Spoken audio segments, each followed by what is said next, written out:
नमस्कार दोस्तों, निशांति एकेडमी में आप सभी का स्वागत है। इस वीडियो में हम लोग मैनेजमेंट प्रिंसिपल का पार्ट 5 कवर करेंगे। पार्ट 4 तक जो भी चीजें कवर कर ली हैं उसे छोड़कर जो बच गया है वो सब आपको इस पार्ट में मिलने वाला है। सारी चीजें इंपॉर्टेंट नहीं है, जैसे कि मैंने पहले बोला था कि 80% का सिलेबस जो है 80% सिलेबस आपका पहले कवर हो रखा है, 20% बचा हुआ है। ठीक है, तो एक या दो टॉपिक ऐसे हैं यहाँ पे जो बहुत इंपॉर्टेंट है, बाकी सबका आपको बेसिक समझना है। ठीक है, तो स्टार्ट करते हैं बिना विलंब के। सबसे पहले हम लोग बात करते हैं वर्किंग एंड नेटवर्किंग की। देखो, बहुत डीप नहीं घुसना है इसमें, आपको सिर्फ बेसिक मालूम होना चाहिए कि वर्किंग क्या होता है, नेटवर्किंग क्या होता है, इसका एम क्या है। ठीक है, तो वर्किंग की अगर मैं बात करूं तो वर्किंग क्या है कि एक ऑर्गेनाइजेशन के अंदर जो भी एक्टिविटीज हो रही हैं या इंडिविजुअल्स के जिस तरीके के बिहेवियर है, इनका एक जो एक्चुअल जो मोटिव होता है सारी एक्टिविटीज का या सारे जिस तरीके से जो है ऑर्गेनाइजेशन का बिहेवियर होगा। ऑर्गेनाइजेशन का बिहेवियर मतलब वहां पे जो लोग काम कर रहे हैं, वहां पे उस ऑर्गेनाइजेशन को चलाने वाले जो लोग हैं, उन सभी का बिहेवियर क्या होता है कि हमें ऑर्गेनाइजेशन का जो गोल है उस गोल को अचीव करना है। ठीक है, तो अगर इस माइंडसेट के साथ सारी एक्टिविटीज हो रही हैं तो इन सभी एक्टिविटीज को एक साथ मिला करके वर्किंग कहेंगे। ठीक है, तो what is working? So working in management is all the various activities and behaviors that contribute to achieve organizational goal। ठीक है, अब क्योंकि बहुत सारी एक्टिविटीज होंगी एक ऑर्गेनाइजेशन के अंदर, तो इसे सम अप करा गया है कुछ पॉइंट्स में। ये इंपॉर्टेंट है, इससे क्वेश्चंस बन सकता है। तो वर्किंग के अंदर क्या क्या चीजें आती हैं? तो सबसे पहले वे सारी एक्टिविटीज जिसके द्वारा जो रिसोर्सेस हैं, एक ऑर्गेनाइजेशन के जो रिसोर्सेस होते हैं वो इफिशिएंटली यूटिलाइज किए जा सके। मतलब क्या हुआ? मतलब जो उनका वेस्टेज है वो मिनिमम हो। मतलब एक ऑर्गेनाइजेशन के अंदर जो भी एक्टिविटीज होंगी वो इस बात को ध्यान में रख करके होगा कि जो ऑर्गेनाइजेशन के जो रिसोर्सेस हैं उनका मिनिमम वेस्टेज हो। ठीक है, सेकेंड पॉइंट क्या है? हमेशा एक ऑर्गेनाइजेशन के अंदर जो एक्टिविटीज होगी वो टीम वर्क और कोलेबोरेशन को ध्यान में रख करके होगी। मतलब टीम वर्क जो है वो भी वर्किंग का पार्ट हो गया, कोलेबोरेशन भी वर्किंग का पार्ट हो गया। तीसरा, कम्युनिकेशन। बेसिकली देखो, कम्युनिकेशन ऑर्गेनाइजेशन के अंदर, कम्युनिकेशन का मतलब ये होता है कि जो इंफॉर्मेशन है, जो नॉलेज है, उसे शेयर करना एक दूसरे के साथ। जैसे सपोज करिए कि आप किसी ऑर्गेनाइजेशन के अंदर वर्क कर रहे हो और किसी एक पर्टिकुलर टॉपिक पे आप एक्सपर्ट हो। ठीक है, तो अब आपके दिमाग में ये नहीं आ सकता कि मैं इस फील्ड का एक्सपर्ट हूं तो मुझे अपना नॉलेज अपने तक ही सीमित रखना है। जहां तक हो सके आपको क्या करना है? अपने नॉलेज को दूसरों के साथ शेयर करना है। क्यों शेयर करना है? इसलिए नहीं कि वो सीख जाएंगे, इसलिए कि अगर हमने उसे शेयर करा अपने नॉलेज को तो वो भी इफिशिएंटली वर्क करेंगे और ओवरऑल जो ऑर्गेनाइजेशन का जो गोल होगा उसे हम लोग जल्दी या ज्यादा इफिशिएंट वे में हम लोग क्या करेंगे? अचीव कर सकते हैं। ठीक है, तो कम्युनिकेशन के अंदर क्या क्या आएगा? जो conveying information, ideas and processes relevant to stakeholders. ठीक है, जो चौथा जो है वो क्या है? Problem solving and decision making. हमेशा ये देखा गया है कि एक ऑर्गेनाइजेशन जो है स्मूथली हमेशा काम नहीं करता, उसे स्मूथली चलाना पड़ता है, क्योंकि प्रॉब्लम्स बहुत सारे आएंगी। जब भी आप किसी भी फील्ड में आप अगर एग्जाम का भी प्रिपरेशन करोगे तो वहां भी बहुत तरह की चीजें होंगी। ठीक है, प्रॉब्लम्स होंगी आपके अंदर, आपके काम में रुकावटें आएंगी। तो उसी तरह से जब भी ऑर्गेनाइजेशन रन होता है तो वहां भी रुकावटें आती हैं। ठीक है, तो ये जो रुकावटें आती हैं हमें क्या करना होता है? हमें इन रुकावटों को एनकाउंटर करने के लिए कुछ डिसीजंस लेने होते हैं। ठीक है, इन रुकावटों को हटाने के लिए कुछ डिसीजंस लेने होते हैं। तो जब भी प्रॉब्लम्स होंगी तो उन प्रॉब्लम्स का सॉल्यूशन फाइंड करने के लिए हमें कुछ डिसीजंस लेने होते हैं। This is called problem solving and decision making. ये भी वर्किंग का ही पार्ट है। और जो एक्टिविटीज हो रही हैं, इन एक्टिविटीज को डे टू डे हमें क्या करना है? एनहेंस करना है, बढ़ाना है। ठीक है, जिससे क्या होगा? हमारा परफॉर्मेंस जो है या जो वर्कर्स हैं या जो इंडिविजुअल्स हैं किसी ऑर्गेनाइजेशन के अंदर या जो ऑर्गेनाइजेशन का जो पार्ट है, जो काम कर रहे हैं, जो ऑर्गेनाइजेशन को आगे बढ़ा रहे हैं, उनका परफॉर्मेंस क्या हो? एनहेंस हो सके, बढ़ सके। ठीक है, तो ये सारी चीजें वर्किंग के अंदर आती हैं। इसी तरीके से नेटवर्किंग होता है। बेसिकली नेटवर्किंग का जो मेन पर्पस है वो है कि एक हेल्दी रिलेशनशिप बना के चलना इंडिविजुअल्स के बीच में। जब भी नेटवर्किंग की बात होगी तो यहाँ पे जो इंडिविजुअल्स होंगे तो वो दो तरह के होंगे, एक इनसाइड द ऑर्गेनाइजेशन और दूसरा outside the organisation. Inside the organisation and outside the organisation क्या होता है? देखो, एक ये मान लेते हैं ये एक ऑर्गेनाइजेशन है, इसके अंदर जो है बहुत सारे इंडिविजुअल्स होंगे जो इस ऑर्गेनाइजेशन के अंदर काम कर रहे होंगे, जैसे स्टेक होल्डर हो गया, ठीक है, सुपरवाइजर हो गया, मैनेजर हो गया, वर्कर्स हो गए, ठीक है। तो ये सब इस क्या होगा, किसी ऑर्गेनाइजेशन के अंदर वर्क कर रहे होंगे। बाहर कौन होगा, कस्टमर हो सकता है, ठीक है, डीलर हो सकता है, सप्लायर हो सकता है, ठीक है। तो ये क्या होगा, ये ऑर्गेनाइजेशन के बाहर होगा। तो नेटवर्किंग हमें एक रिलेशनशिप, हेल्दी रिलेशनशिप बिल्ड करवाता है, नेटवर्किंग के द्वारा बिल्ड होता है, जहां जो आउटसाइड इंडिविजुअल्स हैं और जो इनसाइड इंडिविजुअल्स हैं किसी ऑर्गेनाइजेशन के अंदर के जो इंडिविजुअल्स हैं और किसी ऑर्गेनाइजेशन के बाहर के जो इंडिविजुअल्स हैं, इनके बीच में एक बहुत अच्छी इंटीमेसी बनती है, एक बहुत अच्छा हेल्दी रिलेशनशिप बनता है, जिससे ऑर्गेनाइजेशन लॉन्ग लास्टिंग चलता है, ठीक है। तो ये हो गया मेरा networking. So basically networking focuses on building healthy relationship with individuals both inside and outside the organisation, ठीक है। अब इसके अंदर क्या क्या चीजें आती है नेटवर्किंग के अंदर, तो पहला रिलेशनशिप बिल्ड करना, ठीक है, दूसरा इंफॉर्मेशन शेयर करना, तीसरा किसी एक पर्टिकुलर टॉपिक का एक्सपर्टाइज होना, बिल्डिंग ट्रस्ट एंड क्रेडिबिलिटी, ठीक है, हमेशा जैसे कस्टमर के साथ हमें डील करना है तो एक ट्रस्ट बनाना, एक क्रेडिबिलिटी बनाना, अपॉर्चुनिटीज आइडेंटिफाई करना, ठीक है। हो सकता है कि आपको बहुत बार अपॉर्चुनिटीज मिले, तो आपको उस चीज को आइडेंटिफाई करना है। जैसे आप जब कस्टमर से बात कर रहे हो तो आपको वहां पे कस्टमर की एक पर्टिकुलर नीड जो है वो समझ में आई कि ये कस्टमर की नीड है, आपने उसे हाईलाइट करते हुए कहा कि सर आपकी नीड के अकॉर्डिंग हमारे पास एक मॉडल है। जैसे सपोज वो कार खरीदने के लिए आया है, आप एक कार कंपनी के अंदर काम कर रहे हो, ठीक है, तो आपने उनकी नीड को समझा, उसके अकॉर्डिंग जो है आपने एक प्रोडक्ट को बेचवाने की कोशिश करी। तो ये क्या है, तो एक नीड के अकॉर्डिंग आपने उनकी अपॉर्चुनिटी, आपने जो है उस ऑर्गेनाइजेशन के अंदर एक अपॉर्चुनिटी को समझा और फिर जो है एक स्टेप लिया, ठीक है। तो आइडेंटिफाइंग अपॉर्चुनिटी, उसी तरीके से supporting and advocating offers and mentorship, ठीक है। तो ये सारी चीजें जो है नेटवर्किंग के अंदर आती हैं, ठीक है। अब जो है नेटवर्किंग एंड वर्किंग, ठीक है, इन दोनों का क्या ऑब्जेक्टिव है। तो बेसिकली जो ऑब्जेक्टिव होता है, जो उद्देश्य होता है वर्किंग एंड नेटवर्किंग का, वो दो तरीके का होता है। एक जो इंडिविजुअल से रिलेटेड होगा और एक जो ओवरऑल ऑर्गेनाइजेशन से रिलेटेड होगा। इंडिविजुअल से जो रिलेटेड है ऑब्जेक्टिव, जो उद्देश्य इंडिविजुअल से रिलेटेड होगा, वो कौन क्या क्या है, करियर एडवांसमेंट, करियर में किस तरीके से ग्रोथ हो, वो skill development, increase job satisfaction और enhanced personal brand. Enhance personal brand मतलब एक पर्सनालिटी, जो खुद की जो पर्सनालिटी, अपने आप को जो है बेटर करना, अपने आप को की वैल्यू बढ़ाना, एक तरह से समझ लो ये। जैसे आपने देखा होगा कि बहुत सारे कंपनीज ऐसी होती हैं जो अपनी कंपनी के नाम को नाम फेमस कर उसके जो ऑनर है उसे फेमस करती है। जैसे फॉर एग्जांपल बड़ा बिजनेस का जो फाउंडर है डॉक्टर विवेक बिंद्रा, उन्होंने क्या करा, उन्होंने अपने आप को, अपने आप की ब्रांडिंग करी। तो उससे क्या होगा, जब तक वो है तब तक उनका जो बड़ा बिजनेस है वो रहेगा, वो सही तरीके से काम करता है, ठीक है। तो अब यहाँ पे क्या है, यहाँ पे एक पर्टिकुलर पर्सन की क्या हो रही है, ब्रांडिंग हो रही है। तो इंडिविजुअल की ब्रांडिंग होगी, जरूरी नहीं कि ऑनर की हमेशा ब्रांडिंग होगी, वो किसी की भी हो सकती है, ठीक है। मतलब हो सकता है कोई एक एम्प्लॉय है जो बहुत बेस्ट है उस ऑर्गेनाइजेशन में, जिसे देख करके लोग इंस्पायर हो रहे हैं, तो उनका काम क्या हो जाएगा, उस एम्प्लॉय का, वो बाकी को क्या करेगा, मोटिवेट करेगा कि कैसे काम करना चाहिए, ठीक है, कोऑर्डिनेशन बना करके चलेगा सबके बीच में। तो यहाँ पे क्या होगा, किसी एक पर्टिकुलर पर्सन की क्या होती है, ब्रांडिंग होती है, ठीक है। तो इंडिविजुअल ऑब्जेक्टिव्स जो है ये चार है। वहीं ऑर्गेनाइजेशनल ऑब्जेक्टिव्स के अंदर क्या क्या आएगा, ऑर्गेनाइजेशन का गोल अचीव करने में ये हेल्प करेगा, एम्प्लॉय के एंगेजमेंट और रिटेंशन को इंप्रूव करेगा। एंगेजमेंट और रिटेंशन मतलब अब देखो एक ही काम करते रहोगे तो कुछ समय के बाद बोर हो जाते हैं हमेशा लोग, ये होता है, ये नेचुरल है, ठीक है। लेकिन वर्किंग हमें क्या देता है, वो वर्किंग हमें कुछ चीजें जो है क्या करता है, इंप्रूवमेंट देता है हमारे वर्क में, हमारी एक्टिविटीज में, तो जिससे हमें काम करने में मजा आता है। हमें लगता है कि यार थोड़ा सा कॉम्प्लेक्स हो गया चीजें, अब करने में और मजा आएगा, ठीक है, कुछ नई चीज सीखने को मिल रहा है वहां पे।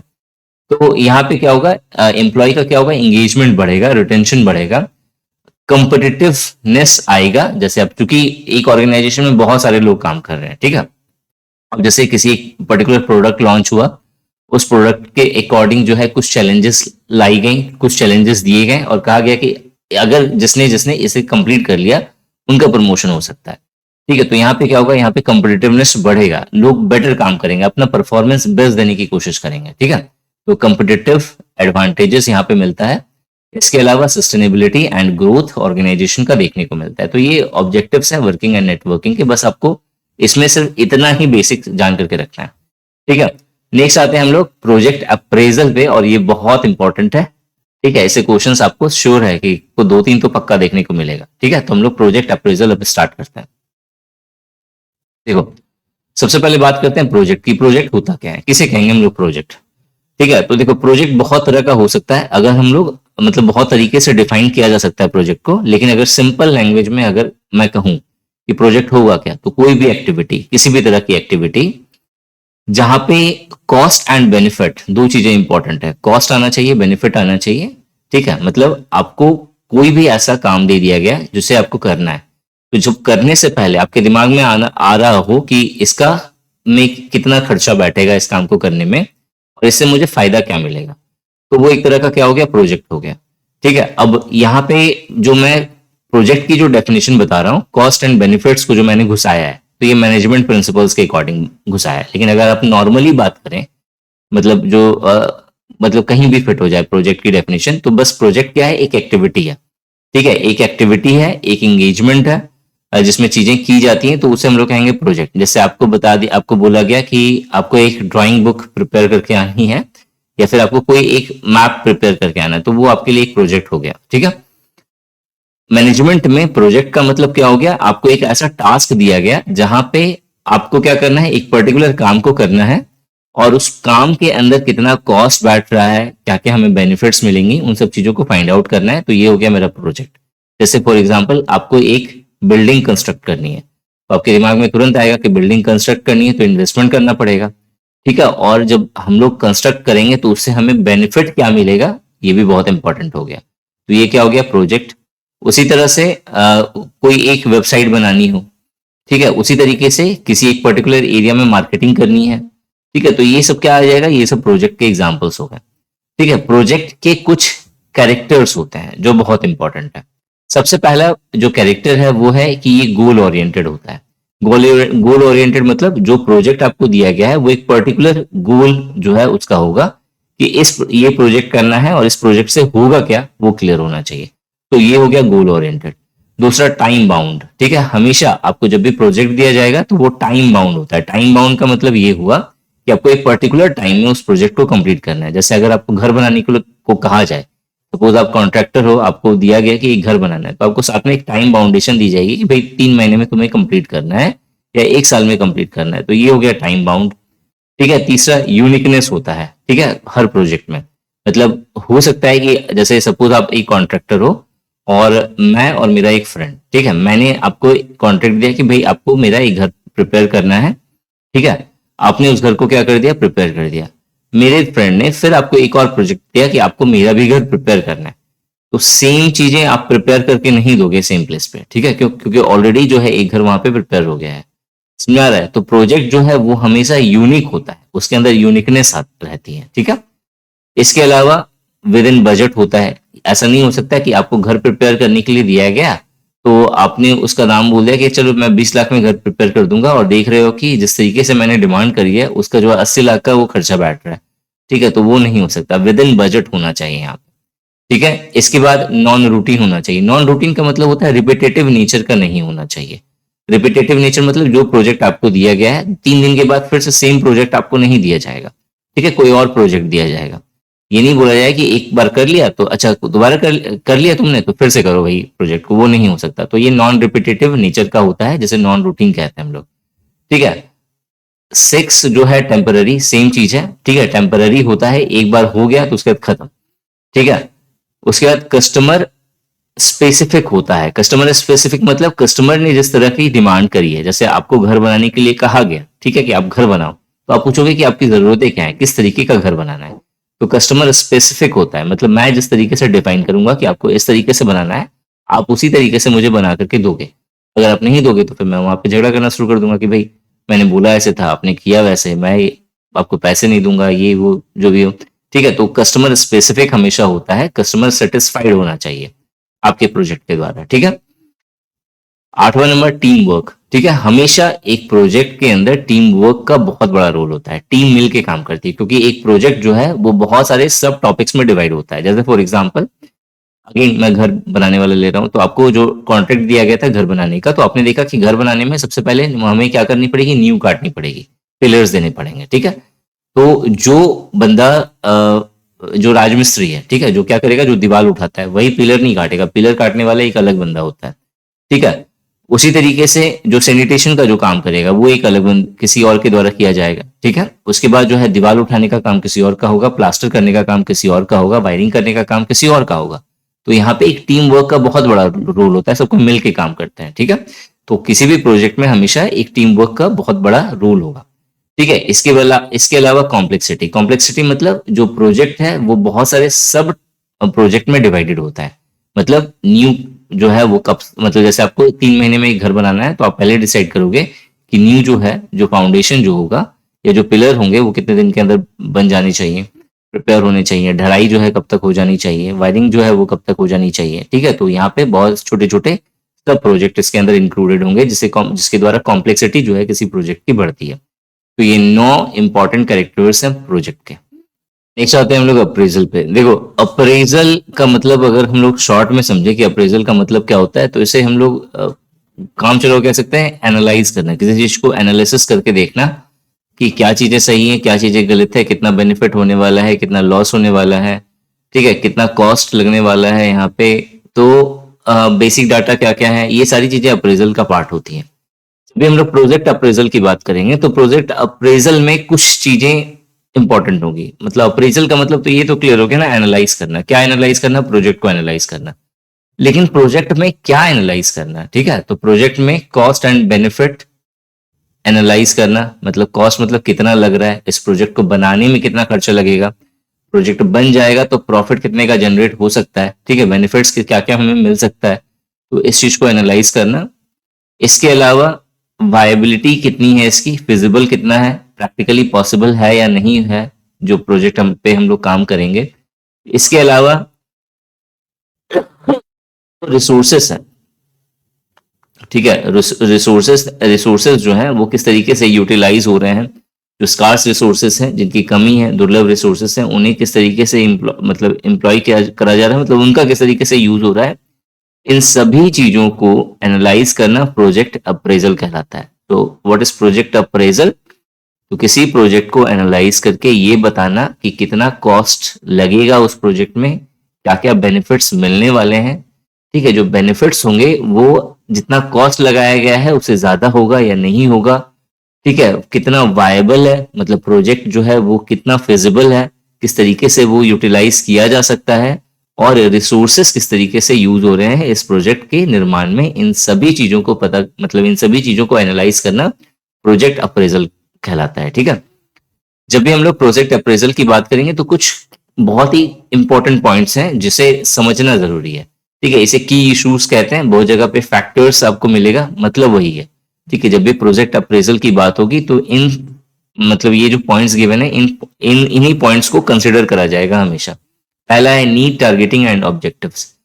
नीड मतलब ये प्रोजेक्ट अगर प्रोजेक्ट अगर लाया गया है तो इस प्रोजेक्ट को लाने का पर्पस क्या है, क्यों लाया गया, क्या जरूरत है उसकी, नीड क्या है उसकी, ठीक है। टारगेटिंग, किसे टारगेट किया जा रहा है, मतलब बेनिफिट जो होगा वो किसे होगा।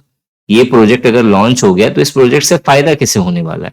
और ऑब्जेक्टिव्स, जो मेन उद्देश्य है वो क्या है, प्रोजेक्ट बनाने का मेन उद्देश्य क्या है, ये क्लियर होना चाहिए। मतलब जो सबसे पहला होगा अप्रेजल का, जो जब भी हम लोग अप्रेजल करना शुरू करेंगे, प्रोजेक्ट अप्रेजल, तो एनालिसिस का सबसे पहला पार्ट होगा वो यही होगा कि नीड क्या है इस प्रोजेक्ट की, टारगेटिंग मतलब किसे फायदा होने वाला है इस प्रोजेक्ट के द्वारा, और ऑब्जेक्टिव्स क्या है, मेन मोटिव क्या है इस प्रोजेक्ट को लाने का। दूसरा जो है वो है मेरा कॉन्टेक्स्ट एंड कनेक्शन। बेसिकली देखो, कॉन्टेक्स्ट एंड कनेक्शन में हमें मतलब जानना क्या है। कॉन्टेक्स्ट एंड कनेक्शन में हमें ये देखना है कि ये जो प्रोजेक्ट मैंने बनाया है, तो ये प्रोजेक्ट का अल्टीमेट गोल जो है वो क्या है। मतलब क्या ये प्रोजेक्ट किसी एक बड़े प्रोजेक्ट का पार्ट है, इस प्रोजेक्ट के द्वारा कौन कौन से लोग अफेक्ट होने वाले हैं। मतलब जो एक तो होगा जो जो मेन बेनिफिशियरी है, जिसे फायदा मिलने वाला है, लेकिन क्या क्या चीजें इफेक्ट होने वाली हैं, क्या क्या चीजें प्रभावित होंगी अगर ये प्रोजेक्ट लॉन्च हो जाता है। तो ये सभी चीजें कॉन्टेक्स्ट एंड कनेक्शंस के अंदर आती हैं। क्या बोला मैंने, कॉन्टेक्स्ट एंड कनेक्शन के अंदर हम लोग क्या क्या चेक करेंगे कि जो मेन प्रोजेक्ट है जब वो एप्लीकेबल होगा, तो इस प्रोजेक्ट के द्वारा जब ये एप्लीकेबल हो गया, जब ये जो है प्रोजेक्ट लागू हो गया, या प्रोजेक्ट जो है आ गया बन के, तो ये प्रोजेक्ट का जो मेन एम है वो क्या किसी बड़े प्रोजेक्ट से जुड़ा हुआ है, सबसे पहले ये चेक करना। दूसरा, इस प्रोजेक्ट्स के द्वारा जो मेन बेनिफिशियरी है उन्हें तो फायदा होगा, लेकिन इसके अलावा और क्या क्या चीजें हैं, क्या किसी को नुकसान हो सकता है, कौन कौन से लोग ऐसे होंगे जो अनसेटिस्फाइड होंगे इस प्रोजेक्ट के द्वारा, इन सभी चीजों को एनालाइज करना, ये कहलाता है मेरा कॉन्टेक्स्ट एंड कनेक्शन। मतलब ये जो है कॉन्टेक्स्ट एंड कनेक्शन का पार्ट हो गया। तीसरा, कंसल्टेशन। कंसल्टेशन में जो नॉर्मल पीपल हैं, जो आम जनता है, उनसे राय मशवरा लेना, उनसे पूछना कि उनकी राय क्या है इस प्रोजेक्ट के बारे में। ठीक है, ये हो गया कंसल्टेशन का पार्ट। चौथा जो है वो है ऑप्शन एंड बेस्ट चॉइसेस। अब देखो, जब भी कोई प्रोजेक्ट अगर लॉन्च हो रहा है तो उस प्रोजेक्ट को करने का एक विधि होगा, एक स्टेप होगा। ठीक है, तो ये जो स्टेप्स होगा इसे इम्प्लीमेंटेशन कहेंगे, मतलब कैसे ये प्रोजेक्ट इम्प्लीमेंट होगा। तो अब एक प्रोजेक्ट को करने का जरूरी नहीं कि एक ही तरीका होगा, एक ही वे होगा, बहुत तरीके से जो है उस प्रोजेक्ट को संपन्न किया जा सकता है, उस प्रोजेक्ट को कंप्लीट किया जा सकता है। तो जितने सारे वेज हैं जिसके द्वारा किसी प्रोजेक्ट को कंप्लीट किया जा सकता है, ये कहलाता है मेरा ऑप्शन। और इन सभी वेज में वो वे जो सबसे बेस्ट है, सबसे बेस्ट कैसे पता करेंगे हम लोग, तो कॉस्ट कम होगा, बेनिफिट्स ज्यादा होगा। ठीक है, मतलब जहां पे लागत, मतलब एक ऐसा तरीका जिसके द्वारा अगर प्रोजेक्ट किया जाए तो खर्चा कम बैठेगा उस प्रोजेक्ट को करने में, लेकिन प्रॉफिट हमें ज्यादा वो जनरेट करके देगा, प्लस रिसोर्सेस कम से कम यूज होंगे, तो वो हो गया मेरा बेस्ट चॉइसेस। ठीक है, इनपुट्स मतलब क्या क्या चीजें हमें लगानी पड़ेंगी इस प्रोजेक्ट को फुलफिल करने में। ठीक है, जैसे रॉ मटेरियल हो सकता है। Value of money, value of money मतलब क्या, मतलब वैल्यू ऑफ मनी हमें मिलेगी इस प्रोजेक्ट को करके। मतलब मान लो आपको घर बनाने का प्रोजेक्ट मिला, 10 लाख का आपको, मतलब 10 लाख आपने बोला कि मैं 10 लाख मुझे दे दो, मैं घर बना के दे दूंगा आपको। ठीक है, आपने 10 लाख रुपए लिए, लेकिन जब आप बनाने गए तो वो 12 लाख का बना। ठीक है, तो यहाँ पे आपको क्या हो गया, लॉस हो गया। तो वैल्यू ऑफ मनी मिली नहीं। लेकिन अगर आपने 10 लाख रुपए लिए थे घर बनाने के लिए, ठीक है, और आपने 7 लाख का घर बनाया और बाकी 3 लाख का आपको प्रॉफिट हो गया, तो यहाँ पे आपको तो मिला वैल्यू ऑफ मनी। तो समझ में आ गई कि हाँ, आपने अपना सब कुछ इन्वेस्ट करा तो आपको 3 लाख रुपए का प्रॉफिट हो गया। ठीक है, लेकिन वहीं अगर हम लोग जिसने दिया बनाने को, जैसे सपोज मिस्टर जो है ए जो है, उन्होंने घर बनाने का कॉन्ट्रैक्ट आपको दिया, तो इन्होंने कितना दिया था, 10 लाख दिया था आपको। अब 10 लाख में 7 लाख का आपने घर बनाया, लेकिन उन्हें उनके अकॉर्डिंग, उनके सेटिस्फैक्शन के अकॉर्डिंग घर नहीं मिला, तो इनके लिए क्या ये वैल्यू ऑफ मनी होगी, नहीं सर। ठीक है, तो ये भी देखना बहुत जरूरी है। तो वैल्यू ऑफ मनी, ठीक है, ये क्लियर हो गया आपको। इम्प्लीमेंटेशन, इम्प्लीमेंटेशन मतलब कैसे ये प्रोजेक्ट फुलफिल होगा, कौन कौन से स्टेप्स फॉलो करने पड़ेंगे, तो ये आ गया इम्प्लीमेंटेशन का पार्ट। इसके बाद है मेरा रिस्क एंड अनसर्टेनिटी। मतलब अब देखो, जब भी हम लोग कोई भी काम करेंगे तो कुछ ना कुछ चीजें होंगी जो आपके उस काम को इंटरप्ट करेंगी या फिर आपके कंसंट्रेशन को भंग करेंगी। चाहे आप पढ़ाई कर रहे हो, चाहे आप कहीं पे जॉब कर रहे हो, या फिर आपका कोई ऑर्गेनाइजेशन है, ठीक है, कोई बिजनेस है, तो हमेशा कुछ ना कुछ ऐसा होगा जिससे जो आपका जो ग्रोथ होगा वो इंटरप्ट होता हुआ रहेगा। ठीक है, तो क्या है, हमें उन सारे रिस्क को पहले आइडेंटिफाई कर लेना है कि कहाँ कहाँ पे हम गड़बड़ हो सकते हैं। ठीक है, और फिर जो है हमें क्या करना है, उसे दूर करने की कोशिश करनी है। ये हो गया मेरा रिस्क एंड अनसर्टेनिटी का पार्ट।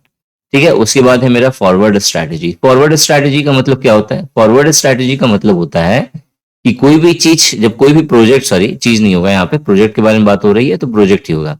जब भी कोई प्रोजेक्ट कंप्लीट हो जाती है तो जरूरी नहीं है कि वो कंप्लीट हो गई तो वो सक्सेसफुल ही रहे हमेशा।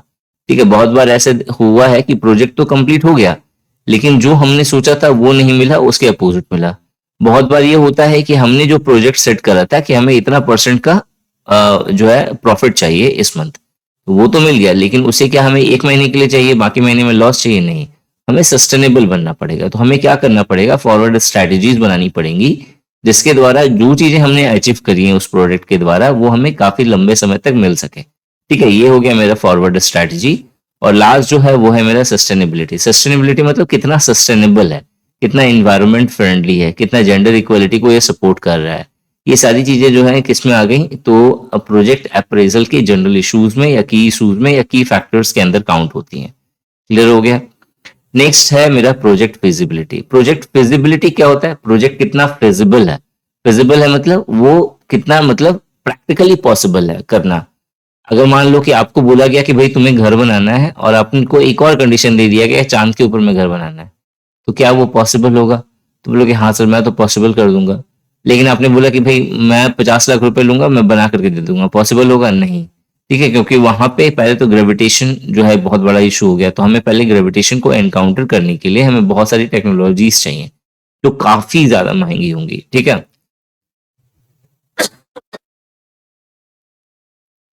तो क्या होता है कि जब भी आपको एक प्रोजेक्ट मिला, तो आप सबसे पहले उस प्रोजेक्ट को एनालाइज एनालाइज करके ये बताओ कि ये प्रैक्टिकली पॉसिबल है या नहीं। इसे हम लोग कहते हैं प्रोजेक्ट फिजिबिलिटी। ठीक है, अब इसके अंदर कुछ चीजें होती है जो हमें ध्यान रखना होता है, जैसे टेक्निकल कोई किसी प्रकार का इशू ना हो, इकोनॉमिक उसका ठीक रहे, और फाइनेंशियली जो है उसे उस पर बर्डन ना हो कि भाई हमने इतना का कर्ज लिया हुआ है, हमें इतना का चुकाना है। ठीक है, इन्वायरमेंटल कंप्लाइंसेस। इन्वायरमेंटल कंप्लाइंसेस का मतलब जो इन्वायरमेंट के द्वारा जो उसे हेल्प करने के लिए मिल रही है। ठीक है, और उसके बाद है मेरा सोशल एक्सेप्टेबिलिटी। सोशल एक्सेप्टेबिलिटी मतलब, एक्सेप्टेबिलिटी का मतलब हमने प्रोजेक्ट तो बना लिया लेकिन सोसाइटी उसे एक्सेप्ट ही नहीं करना चाह रहा, तो क्या वो प्रोजेक्ट फिजिबल होगा? तो आंसर है नहीं। ठीक है, तो प्रोजेक्ट फिजिबिलिटी के लिए कुछ इंपॉर्टेंट 7 पॉइंट्स है जो आपको ध्यान में रखना है, जो मैंने आपको यहाँ पे बता दिया। एक है मेरा टेक्निकल, आपके पास नॉलेज होना चाहिए। दूसरा इकोनॉमिक, आप इकोनॉमिक इश्यूज आप समझ पा रहे हो। ठीक है, फाइनेंशियल वायबिलिटी आपको मालूम होना चाहिए। Environmental compliances and social acceptability. ठीक है, सोशल एक्सेप्टेबिलिटी मतलब आपने जो प्रोजेक्ट बनाया है वो सोसाइटी में क्या हो, एक्सेप्टेबल हो। ठीक है, तो ये हो गया मेरा, ये क्या कहलाएगा, प्रोजेक्ट फिजिबिलिटी कहलाएगा। तो अब अगर हम लोग प्रोजेक्ट फिजिबिलिटी स्टडी की बात करें, मतलब प्रोजेक्ट फिजिबिलिटी जो होगा, प्रोजेक्ट कैसे फिजिबल होगा, या प्रोजेक्ट जो फिजिबल हो रहा है इसका उद्देश्य क्या है, क्यों हम लोग प्रोजेक्ट को फिजिबल करेंगे। ठीक है, तो इसका क्या क्या उद्देश्य है। तो पहला है मेरा डेवलपमेंट ऑब्जेक्टिव्स। डेवलपमेंट ऑब्जेक्टिव्स का मतलब होता है प्रोजेक्ट किया क्यों जा रहा है, ये आपको पता होना चाहिए, प्रोजेक्ट करने का मेन रीजन क्या है। ठीक है, और ये जो प्रोजेक्ट है वो किस तरीके से सोसाइटी को, कम्युनिटी को किस तरीके से हेल्प करेगा। ठीक है, ये है मेरा डेवलपमेंट ऑब्जेक्टिव्स। सेकेंड है policy framework and detailed project objectives. Policy framework का मतलब ये हो गया कि जो प्रोजेक्ट जब लॉन्च होगा, ठीक है, तो वो किस तरीके से वो कंप्लाइंस करेगा जो गवर्नमेंट के लॉज एंड रेगुलेशंस हैं, जो ऑर्गेनाइजेशंस के लॉ एंड रेगुलेशंस हैं, क्या उसके साथ वो फिट बैठ रहा है या नहीं, इन सब चीजों को देखना है। मतलब ये जो चीजें हैं ये आएगी policy framework and detailed project objectives के अंदर। तीसरा जो है वो है मेरा technical soundness of the project. Technical soundness मतलब टेक्निकली ये पॉसिबल है या नहीं, यानी मैंने वादे बड़े बड़े कर दिए, बड़ी बड़ी चीजें बता दी, लेकिन टेक्निकली वो चीज पॉसिबल ही नहीं है। ठीक है, तो ये क्या हो गया, ये हो गया टेक्निकली साउंडनेस का पार्ट। उसके बाद है economic and financial viability of the project. Economic possible है या नहीं, इकोनॉमिक चीजें देखनी समझनी कि हर चीज इकोनॉमिक क्या होता है अभी हम लोग बात करेंगे। एंड फाइनेंशियल, फाइनेंशियल मतलब फाइनेंशियली जो है, मतलब पैसे से रिलेटेड जो भी चीजें होंगी, मतलब यहाँ पे कॉस्ट एंड बेनिफिट से रिलेटेड जितनी चीजें होंगी किसी भी प्रोजेक्ट के अंदर, वो चीजें यहाँ पे डिस्कस होती हैं। ठीक है, उसके बाद है मेरा status of demand. Status of demand का मतलब हो गया क्यों जरूरी है, क्यों डिमांड में है ये प्रोजेक्ट, मतलब ये प्रोजेक्ट कितना जरूरी है, कितना नीड है इसका, इन सब चीजों को देखना। उसके बाद consider the customs and traditions of the project benefactors. मतलब जब प्रोजेक्ट वो लागू होगा तो वो कहीं ना कहीं किसी को तो बेनिफिट करेगा, तो किस तरीके से बेनिफिट करेगा, क्या उनके कस्टम्स एंड ट्रेडिशन को ऐसा ना हो कि चेंज कर दे। जैसे मान लेते हैं एक प्रोजेक्ट है कि हमें एक बांध बनाना है एक रिवर के ऊपर में, और वहां क्या है, एक जंगल है, जंगल में कुछ आदिवासी रह रहे हैं, तो क्या उनके कस्टम्स चेंज हो जाएंगे, क्या उनके रहने की जो प्लेस है वो अफेक्ट होगी, इन सब चीजों को नोटिस करना बहुत ज्यादा जरूरी होता है।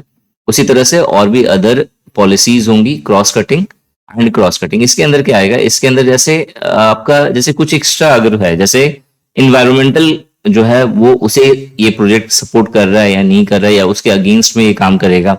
ठीक है, उसी तरीके से जेंडर इक्वालिटी हो गया, ये भी एक बहुत इंपॉर्टेंट होता है। जब भी कोई प्रोजेक्ट लागू हो रहा है तो इसका मतलब ये नहीं कि वो सिर्फ मेल के लिए या फीमेल के लिए लागू होगा, वहां पे मतलब मोस्ट वेलकम है, अब कोई भी किसी भी तरह का जेंडर है वो वहां पे मतलब उनके लिए बेनिफिशियल होगा। तो प्रोजेक्ट फिजिबिलिटी समझ में आ गया। प्रोजेक्ट फिजिबल मतलब प्रोजेक्ट कितना फिजिबल होगा, प्रैक्टिकली कितना पॉसिबल होगा ये चीज समझना, ये हो गया प्रोजेक्ट फिजिबिलिटी। और इस प्रोजेक्ट फिजिबिलिटी का एम क्या होता है, उद्देश्य क्या होता है, ये क्लियर कर दिया मैंने। ठीक है, अब देखो प्रोजेक्ट अप्रेजल की जब भी बात होगी तो प्रोजेक्ट अप्रेजल के कुछ एस्पेक्ट होते हैं। अप्रेजल मैंने आपको बता दिया, एनालिसिस करना, प्रोजेक्ट को देखना कि ये किस किस तरीके से सुटेबल है, सही है या नहीं है। ठीक है, तो इसका कुछ एस्पेक्ट होता है, कुछ हम लोग क्षेत्र होता है, कुछ एरिया होता है जहां पे हम लोग चीजों को एनालिसिस करते हैं। तो कौन कौन से ये एरियाज है जहां पे एनालिसिस किया जाता है। ठीक है, तो पहला है इकोनॉमिक एस्पेक्ट, दूसरा है मेरा फाइनेंशियल एस्पेक्ट, तीसरा है मेरा मार्केट एस्पेक्ट, चौथा है मेरा टेक्निकल एस्पेक्ट, पांचवा है मेरा मैनेजेरियल एस्पेक्ट और फिर छठा है मेरा इन्वायरमेंटल एस्पेक्ट। ठीक है, पहला बात करते हैं हम लोग इकोनॉमिक एनालिसिस की। इकोनॉमिक एनालिसिस या इकोनॉमिक एस्पेक्ट मतलब जो प्रोजेक्ट दिया हुआ है उसका इकोनॉमिक हमें समझना, इकोनॉमिकली वो कितना फिट है या नहीं। इसके अंदर क्या क्या चीजें आती हैं, इसके अंदर जैसे जरूरत क्या है इस असेसमेंट की, मतलब इस प्रोजेक्ट की जरूरत क्या है, क्यों जरूरी है ये, ऑब्जेक्टिव्स क्या है प्रोजेक्ट की, ऑप्शंस कौन कौन से हैं, मतलब क्या क्या वेज हैं जिसके द्वारा जो है इस प्रोजेक्ट को किया जा सकता है, कॉस्ट कितना पड़ेगा, बेनिफिट्स कितने हैं, मतलब क्या क्या हो सकते हैं इसके। ठीक है, रिस्क क्या होगा, फंडिंग कहाँ कहाँ से मिल सकती है, फंडिंग किस तरह से हम लोग जो है यूज करेंगे इस प्रोजेक्ट के अंदर, अफोर्डेबिलिटी कितना अफोर्डेबल है। ऐसा तो नहीं होगा ना कि मतलब ये अफोर्ड ही नहीं कर पाएंगे हम लोग। मान लेते हैं एक ऑर्गेनाइजेशन का जो है का एस्टिमेट कैपेसिटी है सपोज 50 करोड़ की, और ये 300 करोड़ का प्रोजेक्ट हो गया, तो फिर ये गड़बड़ हो गया ना, वो फिर अफोर्ड ही नहीं कर पाएगा। तो अफोर्डेबिलिटी जो है वो है या नहीं। ठीक है, तो इस तरह की जो भी चीजें होती हैं जो कहीं ना कहीं डायरेक्टली या इनडायरेक्टली इकोनॉमिक सिचुएशंस को बताता है ऑर्गेनाइजेशन का, तो वो हो गया मेरा इकोनॉमिक एनालिसिस का पार्ट। ठीक है, दूसरा, अच्छा अभी इसका टाइप है। ठीक है, अब देखो इकोनॉमिक एनालिसिस जो है वो 3 तरह का होता है। एक होता है मेरा कॉस्ट बेनिफिट एनालिसिस, दूसरा होता है मेरा कॉस्ट इफेक्टिव एनालिसिस और तीसरा है मेरा मल्टी क्राइटेरिया एनालिसिस। पहला जो है कॉस्ट बेनिफिट एनालिसिस, इसे मैंने बहुत इजी लैंग्वेज में लिखा है ताकि आपको समझ में आ जाए। तो बेसिकली देखो कॉस्ट बेनिफिट एनालिसिस में हम लोग क्या करते हैं, 2 कॉलम बनाते हैं नॉर्मली। ठीक है, एक तरफ हम लोग खर्चा लिखते हैं कि कितना कितना खर्चा पड़ेगा, और एक तरफ बेनिफिट्स लिखते हैं कि क्या क्या मेरा बेनिफिट्स होने वाला है। फॉर एग्जाम्पल, जैसे आपको एक मैंने कॉन्ट्रैक्ट दिया कि भाई आपको घर बनाना है। ठीक है, समथिंग एरिया में एक घर बनाना है। ठीक है, तो आपको एक ये मैंने प्रोजेक्ट दिया कि घर बनाने का, तो आप क्या करोगे, उस घर बनाने में कितना कितना खर्चा बैठ रहा है वो आप लिखोगे, और क्या क्या प्रॉफिट आपको मिलने वाला है वो लिखोगे। ठीक है, प्रॉफिट बहुत तरह का हो सकता है। मान लो कि आपका ये पहला प्रोजेक्ट है जो कहीं ना कहीं आपके करियर ग्रोथ के लिए बहुत इंपॉर्टेंट है। कोई भी हो तो वो देख करके बोलेगा ये बना बहुत अच्छा है, किसने बनाया, किस कॉन्ट्रैक्टर ने बनाया, तो फिर वहां पे आपका नाम आ जाएगा। तो ये भी एक तरह का क्या हो गया, प्रॉफिट हो गया। ठीक है, तो एक साइड आपको क्या लिखना है, सारे बेनिफिट्स लिखने हैं, और एक साइड में क्या लिखना है, कितना कितना कॉस्ट पड़ा है, टोटल इस प्रोजेक्ट को करने में कितना कॉस्ट पड़ेगा। ठीक है, और फिर उसे एनालाइज करना। तो ये हो गया मेरा कॉस्ट बेनिफिट एनालिसिस। ठीक है, जो गुड थिंग होगा बेनिफिट्स उसे एक जगह पे लिखना है, उसकी लिस्ट बनानी है, और बैड थिंग जो हो गया कॉस्ट खर्चा उसका एक लिस्ट बनाना है। ठीक है, और एनालाइज करके हमें ये चेक करना है जो गुड थिंग है यानी कि जो बेनिफिट्स है वो हमेशा ज्यादा होना चाहिए बैड थिंग से। तो ये हो गया मेरा कॉस्ट बेनिफिट एनालिसिस। दूसरा है मेरा cost effectiveness analysis. Cost effectiveness analysis का मतलब ये हुआ कि हमें जो है ओवरऑल जो है डिजायर्ड रिजल्ट जो है वो कितने कम खर्च पे मिल सके।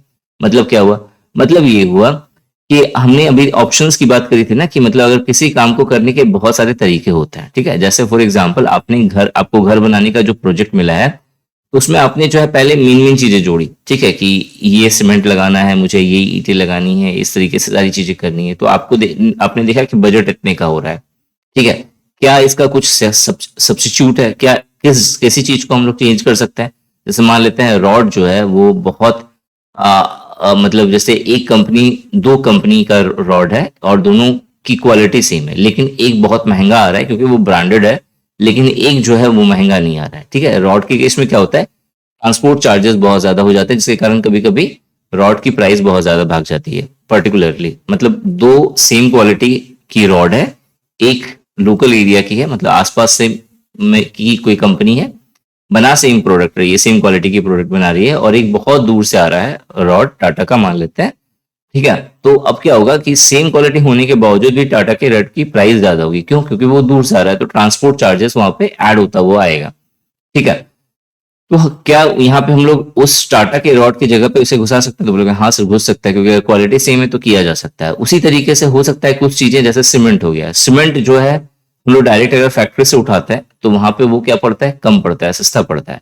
लेकिन वहीं कोई लोकल जो डिस्ट्रीब्यूटर है उससे लेते हैं तो थोड़ा सा महंगा पड़ता है। तो इस तरह से मतलब जो बहुत सारे वेज हैं किसी चीज को करने के, आपके आप जो एग्जाम की प्रिपरेशन कर रहे हैं ना उसके भी बहुत सारे तरीके हैं करने के। ठीक है, जो सबसे बेस्ट वे है जहां पे आपका कॉस्ट कम पड़े, लागत कम पड़े, लेकिन बेनिफिट मैक्सिमम मिले, ठीक है, वो होता है मेरा कॉस्ट इफेक्टिवनेस एनालिसिस करना। मतलब it is about figuring out the most efficient way to get the specific result by comparing the cost of different options. ठीक है, मतलब आपने क्या करा, पहले वाले में क्या था, कॉस्ट बेनिफिट लिखा। तो ये नॉर्मली जो है आपने एक एस्पेक्ट से सोचा कि मैं मुझे ये चीजें लेनी है तो इतना इतना का खर्चा पड़ेगा, ये मेरा बेनिफिट होने वाला है। ठीक है, ये हो गया एक तरीका।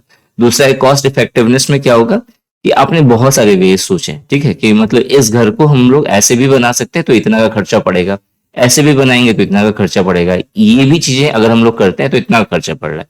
तो मान लेते हैं कि अगर वहां पे पानी की सुविधा नहीं है, अगर घर बनाने जा रहे हो वहां पे पानी की सुविधा नहीं है, तो अगर आप ट्रांसपोर्ट से पानी मंगाओगे तो समथिंग लीटर पूरे पूरे प्रोजेक्ट को कंप्लीट होने में इतना लीटर का पानी की जरूरत पड़ेगी, जिससे अगर आप ट्रांसपोर्ट से मंगाओगे तो इतना का खर्चा बैठेगा।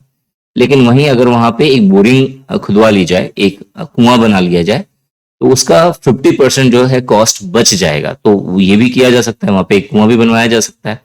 ठीक है, तो यही चीज है कि अलग अलग तरीके से सोचना कि कहाँ पे कौन सा कॉस्ट कम हो सकता है और हमें बेनिफिट्स ज्यादा मिल सकती हैं। ठीक है, तो ये हो गया मेरा कॉस्ट इफेक्टिवनेस एनालिसिस। और तीसरा होता है मेरा multi criteria analysis. Multi criteria analysis में क्या है, इन दोनों के केस में क्या होता है, सिर्फ कॉस्ट बेनिफिट इन्हीं दो चीजों को देखा जाता है, मतलब यही दो चीजें सर्वोपरि होती हैं। लेकिन मल्टी क्राइटेरिया एनालिसिस में क्या होता है, बहुत सारे एस्पेक्ट्स को चेक किया जाता है, सिर्फ कॉस्ट और बेनिफिट्स नहीं, इसके अलावा भी और भी बहुत सारी चीजें होती हैं जिसपे प्रोजेक्ट डिपेंड करता है। फॉर एग्जाम्पल एनवायरमेंट फ्रेंडली है या नहीं, ठीक है, वहां के लोग मतलब एक तो जो बेनिफिशियरी होंगे उन पे इफेक्ट पड़ेगा, इसके अलावा और कौन कौन से इफेक्ट्स हैं, साइड इफेक्ट कौन कौन से हैं। ठीक है, तो इन सब चीजों मतलब और भी एक्स्ट्रा में जो भी फैक्टर्स हैं उन सभी चीजों को नोटिस करना, ये हो गया मेरा मल्टी क्राइटेरिया एनालिसिस। ठीक है, ये हो गया मेरा टाइप ऑफ इकोनॉमिक एनालिसिस। देखो दूसरा है मेरा फाइनेंशियल एनालिसिस। हमने अभी इकोनॉमिक एनालिसिस में क्या देखा था, हमने इकोनॉमिक एनालिसिस में देखा था कि इकोनॉमिक एनालिसिस में हम लोग हर वो एस्पेक्ट को देखते हैं, हर वो क्राइटेरिया को देखते हैं जो कहीं ना कहीं किसी ना किसी तरह से कॉस्ट और बेनिफिट से जुड़ी होती है। जैसे कि नीड्स क्या है, जरूरत क्या है, जरूरत अगर नहीं है इस प्रोजेक्ट की तो टाला जा सकता है। ठीक है, ऑब्जेक्टिव्स क्या क्या है, ऑप्शंस कौन कौन से हैं, cost, benefits, risk, funding, affordability, मतलब सारे फैक्टर्स को लगभग में इकोनॉमिक एनालिसिस में काउंट करा जाता है। लेकिन जब फाइनेंशियल एनालिसिस की बात आती है तो यहाँ पे सिर्फ और सिर्फ हम लोग उन सारे एक्सपेक्ट को देखते हैं जहां पे हमें फाइनेंस को डालना होता है, मतलब पैसा लगाना होता है। ठीक है, मतलब वे सारे पॉइंट्स जहां पे हमें पैसे लगाने हैं, पैसे इन्वेस्ट करने हैं, ठीक है, वो सभी चीजें जो है फाइनेंशियल एनालिसिस में काउंट होती है। तो बेसिकली फाइनेंशियल एनालिसिस में हम लोग यही चेक करते हैं कि जो हम पैसा लगा रहे हैं उसके अकॉर्डिंग हमें प्रोडक्टिविटी मिल रही है या नहीं।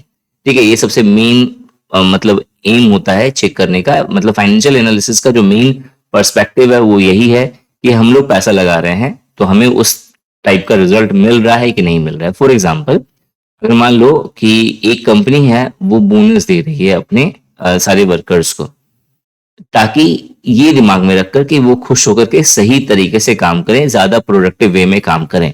लेकिन एम्प्लॉय जो है वो रिलक्टेंट है काम करने में, भले ही बोनस लेते समय तो हाथ तो आगे कर लिया उन्होंने, लेकिन काम करते समय फिर वही सिचुएशन है। तो यहाँ पे बोनस देना, ठीक है, ये क्या हो गया, ये एक फाइनेंशियल जो है कंडीशन हो गया, एस्पेक्ट हो गया। तो हमने क्या देखा कि बोनस तो दिया जा रहा है, मतलब पैसे तो दिए जा रहे हैं, यहाँ पे लगाए जा रहे हैं, लेकिन उस तरीके से जो हमारा डिजायर्ड जो रिजल्ट था कि जो है प्रोडक्टिविटी वर्कर्स की बढ़ जाएगी, वो हमें देखने को नहीं मिली। तो वहां पे उसे क्या करना पड़ेगा, बोनस को कट करना पड़ेगा। बोनस यहाँ पे सॉल्यूशन नहीं होगा। ठीक है, क्लियर हो गया फाइनेंशियल एनालिसिस।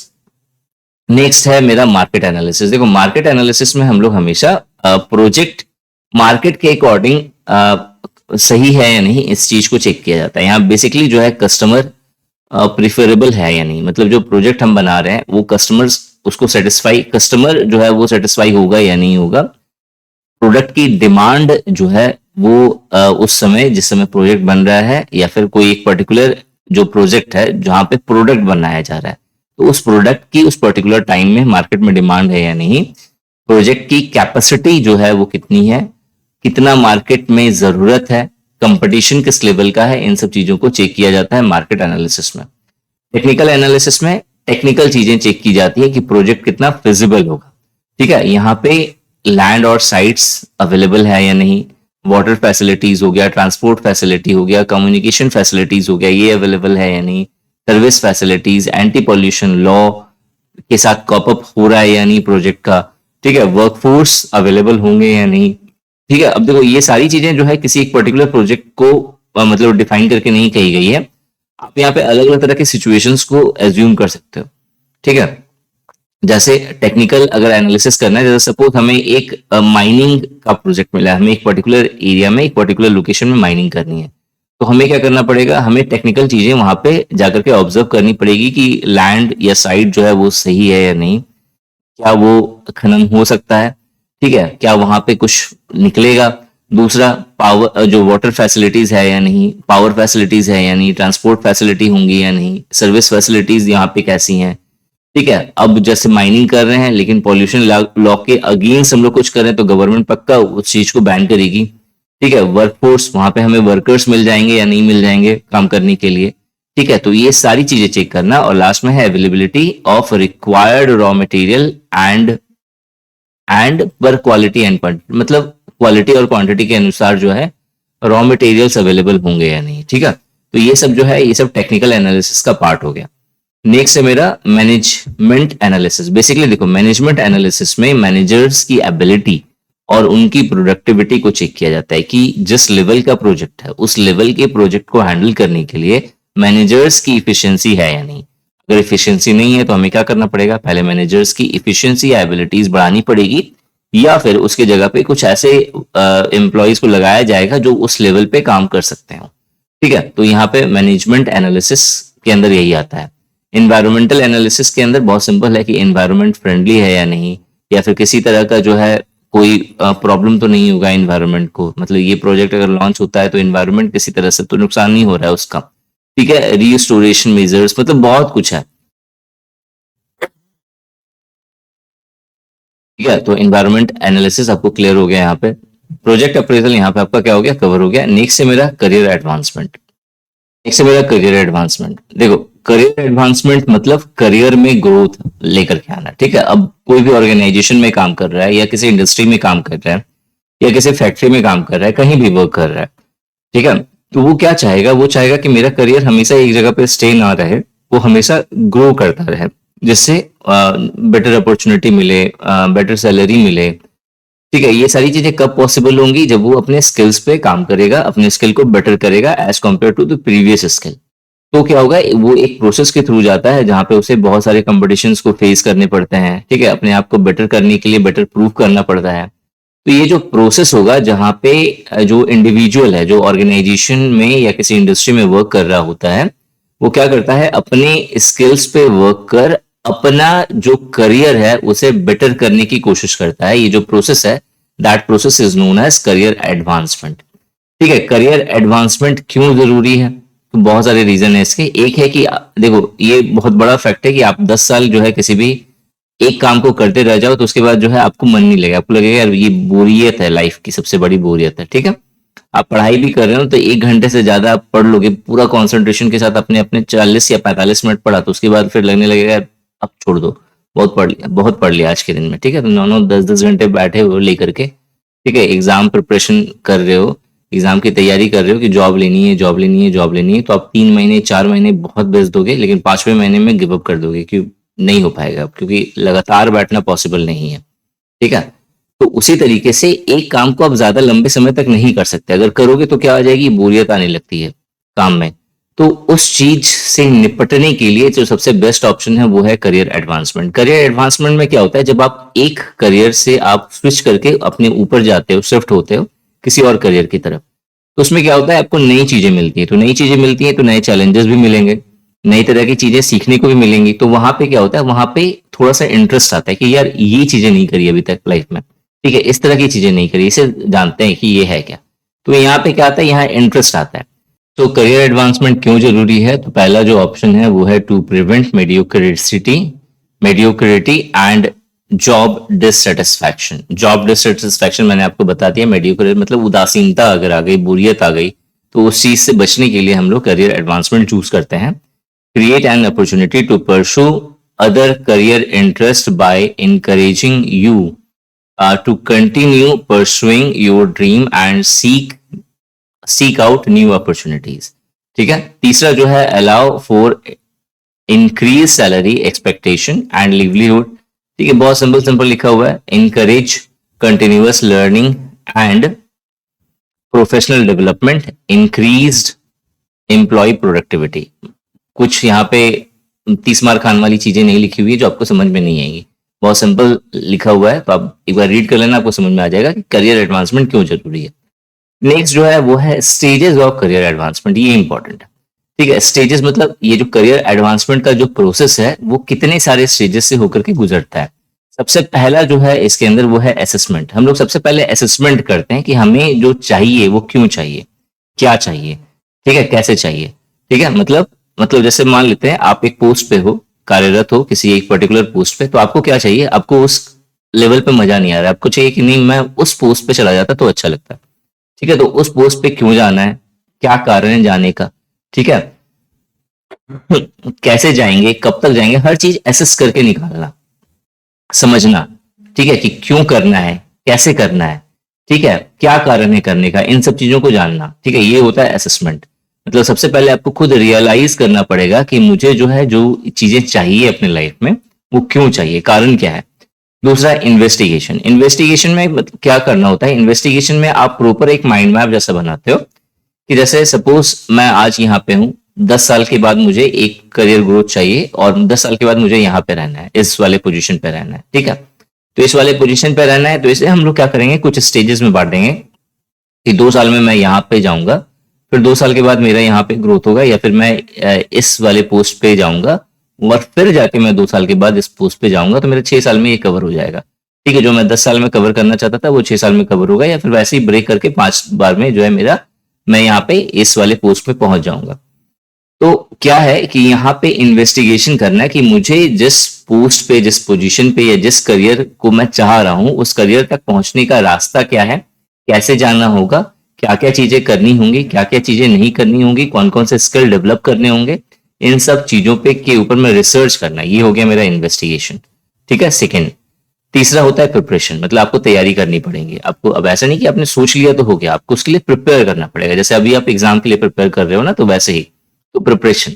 चौथा होगा कमिटमेंट। अब जैसे प्रिपरेशन तो करने के लिए बैठ गए, लेकिन कमिटमेंट बहुत सारे स्टूडेंट्स का नहीं है यहाँ पे। जैसे आप देखो कि बहुत सारे स्टूडेंट्स जो है वेट कर रहे हैं कि वीडियो कब आएगी, वीडियो कब आएगी, ठीक है, और लगातार मैसेज कर रहे हैं, ठीक है, 3 दिनों से कि वीडियो से जो है देंगे कि नहीं देंगे। पक्का आप कमिटमेंट करें तो देना ही पड़ेगा ना, नहीं दूंगा तो फिर बेइज्जत हो जाऊंगा फिर मैं, तो दूंगा, लेकिन कुछ पर्सनल इश्यूज भी होती हैं, वो समझना पड़ेगा। हम भी आदमी हैं, हम भी इंसान हैं, हमारी भी फैमिली होती है, बच्चे हैं, ठीक है, सबको मेंटेन करना होता है, अपना खुद का भी बिजनेस है, ठीक है, वो भी देखना होता है। और मेरी वेबसाइट्स भी हैं जिसपे बहुत सारे आई थिंक 4 या 5 स्टाफ है, उन्हें भी हैंडल करना होता है, वो भी चेक करना होता है। ठीक है, इसके अलावा एक और एप्लीकेशन मैं बनवा रहा हूँ, उस पर भी ध्यान देना होता है। मतलब बहुत सारी चीजें, रायता मतलब पूरा फैला करके बैठा हुआ हूँ मैं, तो हर चीज को मेंटेन करना तो वो टाइम कंज्यूमिंग होता है, तो सब चीज पे ध्यान देना होता है। अगर आप मुझ पर एक्चुअल में ट्रस्ट करते हो ना, तो एक बार अगर मैंने कमिट कर दिया कि ये मैं करूंगा, तो बहुत प्यार से एक मैसेज छोड़ देना होता है कि सर पक्का तो आ जाएगी ना वीडियो। तो अगर मेरे मन में कोई डाउट होगा, मैं बोलूंगा कि यार श्योर नहीं है, आप कहीं और से पढ़ लो। अगर मैं कंफर्म हूं कि मुझे वीडियो देनी है, तो मैं आपको सिंपली लिखूंगा कि हाँ बिल्कुल आएंगी वीडियोस, इस तारीख तक आ जाएंगी, और वो हो सकता है 24 घंटे 48 घंटे लेट हो, लेकिन वो आएंगी जरूर। तो अब यहाँ पे आपको करना क्या है, आपको और भी चीजें हैं, सिर्फ एक मैनेजमेंट का टॉपिक नहीं बचा हुआ है, और भी चीजें हैं, आप उस पर फोकस करिए, जब आएंगी तो कर लेना, बात तो वही है। लेकिन कुछ बच्चे जो है इतने में पेशेंस खो देते हैं, पता नहीं अंडरस्टैंड लिखना शुरू कर देते हैं, नहीं बताना रहता है तो इमोशन के साथ क्यों खेलते हो, ये क्यों करते हो, वो क्यों करते हो। ठीक है, तो चौथा समझ में आ गया आपको, कमिटमेंट, कमिटमेंट होना चाहिए। पांचवा जो हो गया वो है ये रिटेंशन। रिटेंशन मतलब पकड़ के बैठना कि मुझे करना है, मुझे इतना कंप्लीट करना है, उसके बाद ही उठना है, मुझे ये चीज खत्म करके, मतलब रिटेंशन मतलब उस चीज को ग्रिप कर लेना, पकड़ पकड़ लेना। जैसे आपने प्रिपरेशन करना स्टार्ट करा, कमिटमेंट कर दिया कि मुझे इतने घंटे करके पढ़ने हैं, ठीक है। अब ऐसा नहीं कि आज पढ़ा कल छोड़ दिया फिर परसों पढ़ा फिर उसके बाद नहीं पढ़ा, इस तरह से नहीं। रिटेंशन मतलब उस चीज को पकड़ के बैठना और फिर ट्रांजिशन, और फिर जैसे ही समय आएगा तो उस चीज को ले लेना, स्विच कर जाना, ठीक है। इसे तो मैंने आपको एक एग्जाम वाले एग्जाम्पल से समझाया है। अगर मैं ऐसे समझाऊं, जैसे सपोज करो मिस्टर ए है, ठीक है, मिस्टर ए है, इसे जो है ये ग्रुप सी की पोस्ट पे है, इन्हें बनना है आईएएस ऑफिसर। तो ये क्या करेंगे, ये सबसे पहले असेसमेंट करेंगे कि आईएएस ऑफिसर बनने के लिए इन्हें क्या क्या चीजें जरूरत पड़ेंगी, क्यों मुझे बनना है, क्या कारण है मेरा बनने का। तो इन्हें लगेगा कि यार ये पोस्ट बहुत अच्छी है, मेरा जिस तरह का एटीट्यूड है, मैं आईएएस के लिए डिजर्व करता हूँ, ठीक है।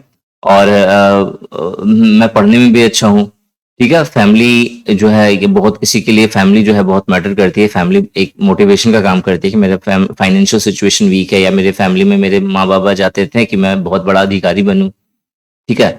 तो ये सब एक मोटिवेशन का हमेशा काम करेगी, आपको हमेशा पिंच करना शुरू करेंगे, नहीं तुमको ये करना है, तुमको यही करना है, तुमको यही करना है, तुमको यही करना है, बाकी आपका फिर किस्मत, ठीक है।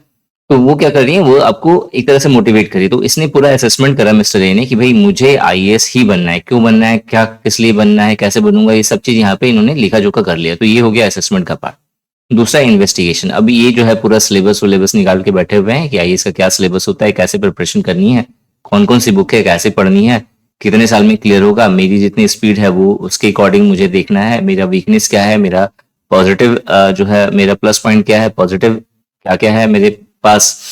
इसके अलावा ग्रुप सी में पोस्ट जो जिसपे मैं कार्यरत हूँ उसके अकॉर्डिंग जो है मुझे कितना टाइम देना पड़ेगा पर डे।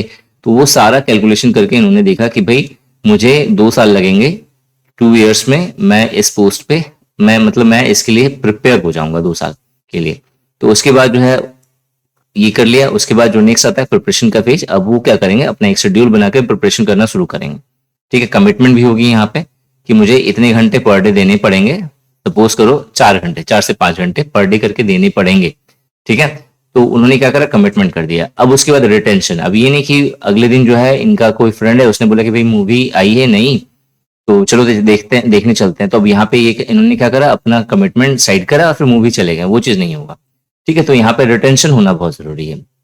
और जैसे ही 2 साल होगा उसके बाद ये एग्जाम देंगे, और एग्जाम दे करके फिर ट्रांजिशन अपना लेंगे, मतलब ट्रांजिशन कर जाएंगे आईएएस ऑफिसर में, अगर उनका सिलेक्शन हो जाता है तो, ठीक है। तो ये हो गया मेरा करियर एडवांसमेंट के स्टेजेस, स्टेप्स आप समझ सकते हो, ठीक है। अब चैलेंजेस क्या क्या होती हैं करियर एडवांसमेंट में, तो लैक ऑफ क्वालिफिकेशन, अगर आपके पास क्वालिफिकेशन ही नहीं है तो आप करियर एडवांसमेंट के बारे में सोच ही नहीं सकते। जैसे कोई 12th पास आउट है, उसे एक जॉब लगी हुई है, प्राइवेट जॉब लगी हुई है, और जो बॉस है वो कह रहा है कि भाई तू ग्रेजुएशन होता तुझे मैं इस पोस्ट पे दे देता, ये पोस्ट पे तुझे प्रमोट कर देता, लेकिन उसके पास क्वालिफिकेशन है ही नहीं, और अब जो है एज भी निकल गई है, तो वो हमेशा उसी जगह पे उसी पोस्ट पे रह जाएगा।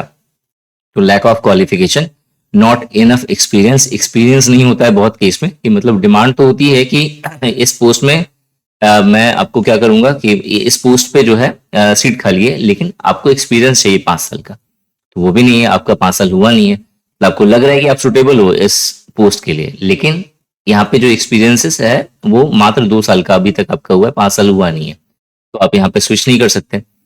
सेल्फ डाउट, कभी कभी खुद भी लगता है यार पता नहीं होगा कि नहीं होगा, छोड़ो हटाओ, जहाँ है वहीं ठीक है, सही से कमा खा तो रहे हैं, ठीक है। ये भी हो गया मेरा सेल्फ डाउट हो गया। चैलेंजेस है, कंपटीशन होता है, चैलेंजेस है, बहुत सारे चैलेंजेस आपको फेस करने होंगे, कंपटीशन मिलता है, ठीक है। इसके अलावा टाइम बहुत बड़ा इशू है, यहाँ पे भी हमने देख लिया था कि जैसे एक्सपीरियंसेस में भी टाइम मांगा है कि 5 साल का एक्सपीरियंस होना चाहिए, तो टाइम भी होता है। बहुत बार क्या होता है कि जैसे सपोज करो जो ईपीएफओ का जो एग्जाम क्लियर करके इन्फोर्समेंट ऑफिसर बनता है, तो इन्फोर्समेंट ऑफिसर बनने के 5 साल के बाद वो जो है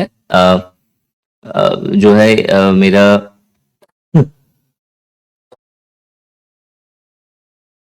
कमिश्नर की पोस्ट के लिए वो अप्लाई कर सकते हैं 5 साल के बाद। ईओ के 5 साल के बाद कमिश्नर की पोस्ट के लिए अप्लाई किया जा सकता है, मतलब मिनिमम 5 साल का क्राइटेरिया है। तो अगर आपको लगता है कि मुझे 2 साल के बाद स्विच करना है कमिश्नर की पोस्ट पे, तो वो प्रैक्टिकली पॉसिबल नहीं होगा, क्योंकि टाइम यहाँ पे बाउंडेशन है, टाइम बाउंड हो गया यहाँ पे कि 5 साल में ही आपको वहां पे रिक्रूट करा जाएगा।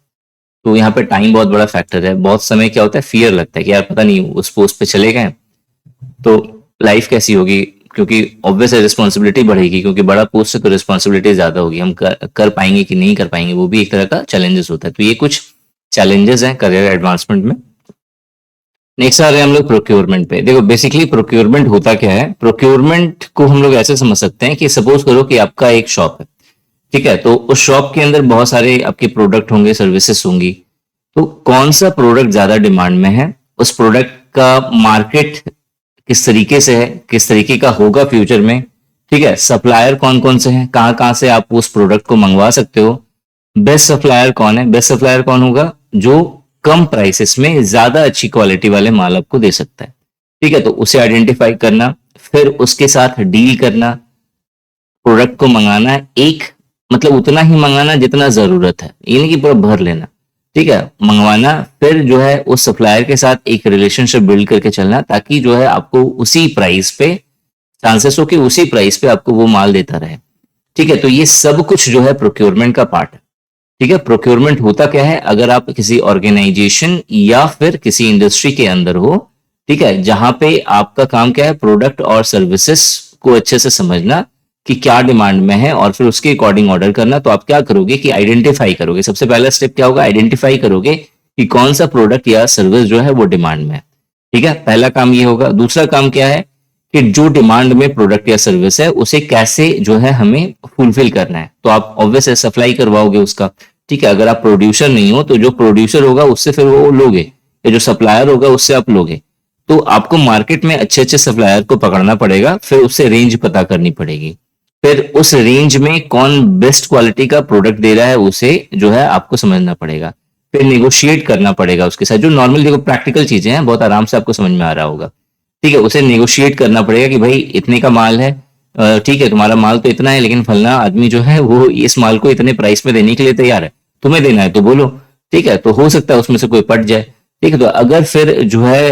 अगर आपको कुछ कम प्राइस में या फिर मिनिमम जो प्राइस में अगर आपको क्वालिटी प्रोडक्ट मिल रहा है, बेस्ट क्वालिटी प्रोडक्ट मिल रहा है, आपको उसे ऑर्डर करना है, और फिर जो है उसे ऑर्डर करके फिर जो है क्या करना है, सप्लायर के साथ एक रिलेशनशिप बिल्ड करके चलना है, उसे पेमेंट करना है, उसे बात करते रहना है समय समय पे, ताकि उसके साथ जैसे ही एक बेनिफिशियल वाला रिलेशनशिप बिल्ड हो जाएगा, तो वो हो सकता है कि नेक्स्ट टाइम भी उसी जो है रेंज में, या फिर अगर मार्केट में अगर उस प्रोडक्ट का दाम बहुत ज्यादा बढ़ गया अचानक से, तो फिर भी वो क्या करे, मेंटेन करके चले कि भाई मुझे इसके साथ काम करना है, तो वो जो है कुछ कम और प्राइस पे जो है वो क्या करेगा, माल दे सकता है, ठीक है। और क्या, इसके अलावा कस्टमर तक जब वो माल पहुंच रहा है, ठीक है, वो प्रोडक्ट जब पहुंच रहा है तो कस्टमर सेटिस्फाई होना चाहिए, ठीक है, उसकी क्वालिटी उसे समझ में आनी चाहिए। तो ये सब कुछ जो है जिस प्रोसेस के थ्रू होता है, उस प्रोसेस को हम लोग क्या कहते हैं, प्रोक्योरमेंट कहते हैं।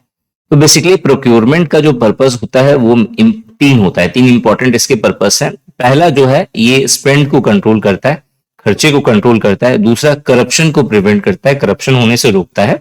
और तीसरा किसी एक पर्टिकुलर प्रोडक्ट या सर्विस की ब्रांड को जो है प्रोटेक्ट करता है, ठीक है। ये तीन इंपॉर्टेंट पर्पसेस हो गए।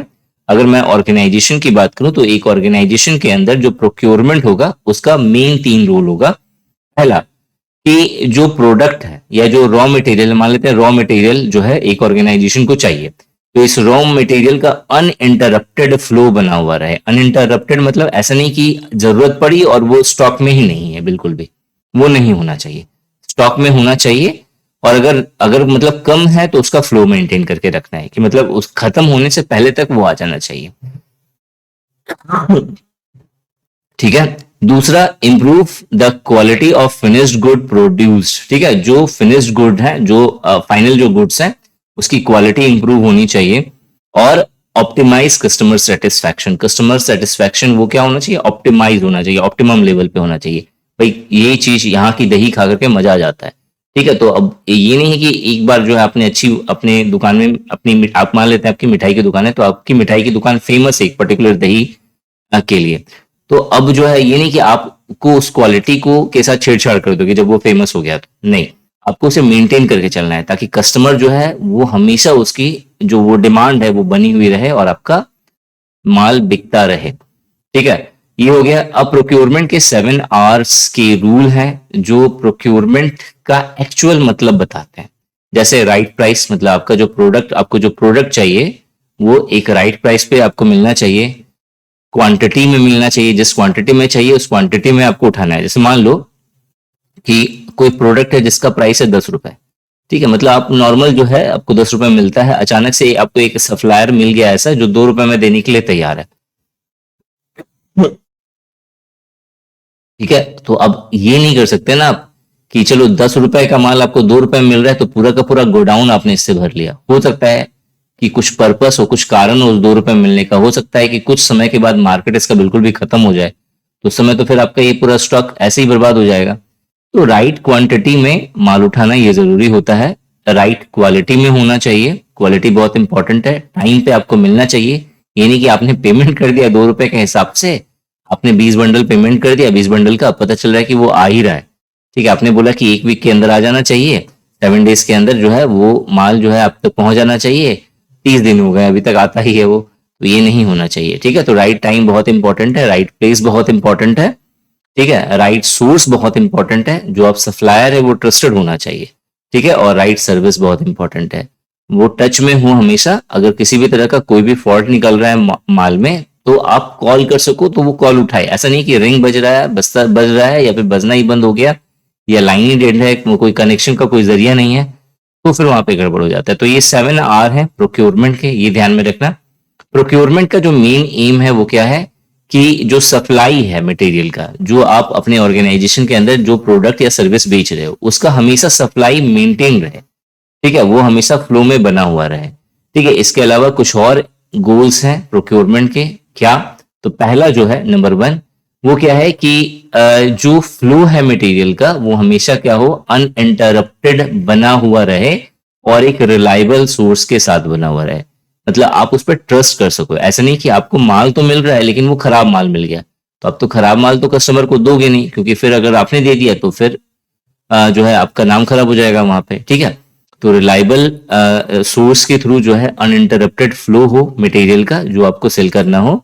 दूसरा, working closely with the users department. मतलब यहाँ पे क्या है कि यूजर्स के साथ जो है एक बहुत ही अच्छा रिलेशनशिप मेंटेन करके चलना, जिसके द्वारा जो है हमें यूजर की नीड का पता चल सके, हम लोग यूजर की नीड को समझ सकें। ताकि हो सकता है कि उसकी नीड कुछ और हो। जैसे मान लेते हैं कि अगर आपकी मिठाई की दुकान है और एक बहुत ही जो है पतला दुबला आदमी आया आपकी मिठाई दुकान से मिठाई लेने के लिए। ठीक है, आप उससे बात कर रहे हो, आपको समझ में आया कि ये बंदा ठीक है, तो आप उसे बात बात में ये कह सकते हैं आपका शरीर जो है लग नहीं रहा है, आप अगर ये वाली मिठाई खाओगे ना तो ये वाली मिठाई जो है चर्बी को बढ़ाती है, आपको फैटी करेगी थोड़ा सा। ठीक है, तो आपने क्या करा, एक प्रोडक्ट को वहां पे सेल कर दिया। ठीक है, या बहुत मोटा आदमी है तो उसे बोले, आप समझाओगे कि देखो तुम्हें मीठा ज्यादा नहीं खाना है, तो बिना शुगर वाली है, शुगर फ्री मिठाई हमारे पास ये है जो बहुत ही बेस्ट क्वालिटी की है, और खाओगे तो मजा आ जाएगा, पता ही नहीं चलेगा कि इसमें शुगर नहीं है। ठीक है, तो आप वहां पे उस प्रोडक्ट को सेल कर सकते हो अपना। ठीक है, तो यूजर के साथ एक रिलेशनशिप बिल्ड करना बहुत जरूरी होता है ताकि उनकी जो एक्चुअल जो नीड है वो समझ में आ सके आपको। इसके अलावा जो सप्लायर है आपको उसके साथ एक अच्छा रिलेशनशिप मेंटेन करना है, एक बेनिफिशियल रिलेशनशिप मेंटेन करके चलना है, ताकि जो है आप उसके साथ जो है एक फ्लो में जो है मटेरियल मंगवाते रहो। ठीक है, वो अनइंटरप्टेड होना चाहिए। इसके अलावा राइट चीजें, राइट मटेरियल आपको मंगवानी है जिससे जो कस्टमर है वो सेटिस्फाइड हो जाए। इसी तरह से बाकी सारे हैं, एक बार पढ़ सकते हो। कुछ अगर नेगोशिएशन है, नेगोशिएशन से रिलेटेड, इसमें बताने लायक कुछ नहीं है, जो बताने लायक होगा मैं बता दूंगा। कीपिंग स्टॉक लो। अब देखो स्टॉक लो मतलब क्या होता है, स्टॉक का मतलब क्या हो गया, जैसे माल अगर मान लेते हैं आपकी मोबाइल की शॉप है। ठीक है, तो आपने क्या करा, आपने देखा कि अभी वीवो का फोन जो है बहुत अच्छा मार्केट पकड़ रहा है, तो आपने करा वीवो का फोन उठा लिया। ठीक है, मतलब आपको पता है कि एक मंथ में वीवो का फोन आपके शॉप से 20 बिक जाते हैं। ठीक है, 20 जो है एक मंथ में वीवो का फोन बिक जाता है। आपने देखा कि चलो ठीक है, मार्केट है, अगर मैं अच्छे से पकड़ूं, मतलब अच्छे से इसे प्रमोट करूं, तो 20 की जगह पे 50 जो है मैं बेच सकता हूं, अगर मैं सही से मार्केट को पकड़ रहा हूं तो। ठीक है, ऐड दे रहा हूं या जो भी कर रहा हूं, कुछ बैनर्स लगा रहा हूं या फिर कुछ गिफ्ट वाउचर निकाल रहा हूं, तो मैं 20 को 50 तक पहुंचा सकता हूं। आपने क्या करा, नेक्स्ट मंथ इस 50 मंगाने के बजाय, वीवो का फोन 50 ऑर्डर करने के बजाय आपने जो है 5,000 फोन ऑर्डर कर दिए। तो ये तो बेवकूफी हो गई ना, आपको पता है कि 5,000 बिकेगा नहीं। हो सकता है कुछ दिन के बाद आपने जो फोन मंगाया है वो फोन का मॉडल ही बंद हो जाए, ये भी हो सकता है। ठीक है, तो स्टॉक को लो रखना है, लो रखना है, लो मतलब इतना रखना है कि जो जरूरतें हैं वो पूरी हो जाए, और जैसे ही हमें लगे कि अब जो है शॉर्टेज हो सकता है या हो जाएगा 2-3 दिन में, तब तक फिर से माल क्या करना है, मंगवा लेना है। ठीक है, तो ये इंपॉर्टेंट होता है बिजनेस में। ठीक है, moving material quickly through the supply chain, बस यही वही है जो मैंने अभी आपको बताया था कि जो है सप्लाई चेन से जो है जल्दी जल्दी फिर माल मंगवाना है। और लास्ट वाला पॉइंट है keeping abreast of condition. Abreast of condition का मतलब होता है अप टू डेट रहना, कि मार्केट की क्या डिमांड है, कौन सी चीज किस प्राइस पे बिक रही है, आपके प्रोडक्ट जो है वो सही है, फ्रेश है या नहीं, ठीक है, उसकी डिमांड कैसी है, किस प्रोडक्ट की स्कार्सिटी हुई है, इन सब चीजों से अप टू डेट रहना। ठीक है, तो ये कुछ प्रोक्योरमेंट के और भी एम हो गए।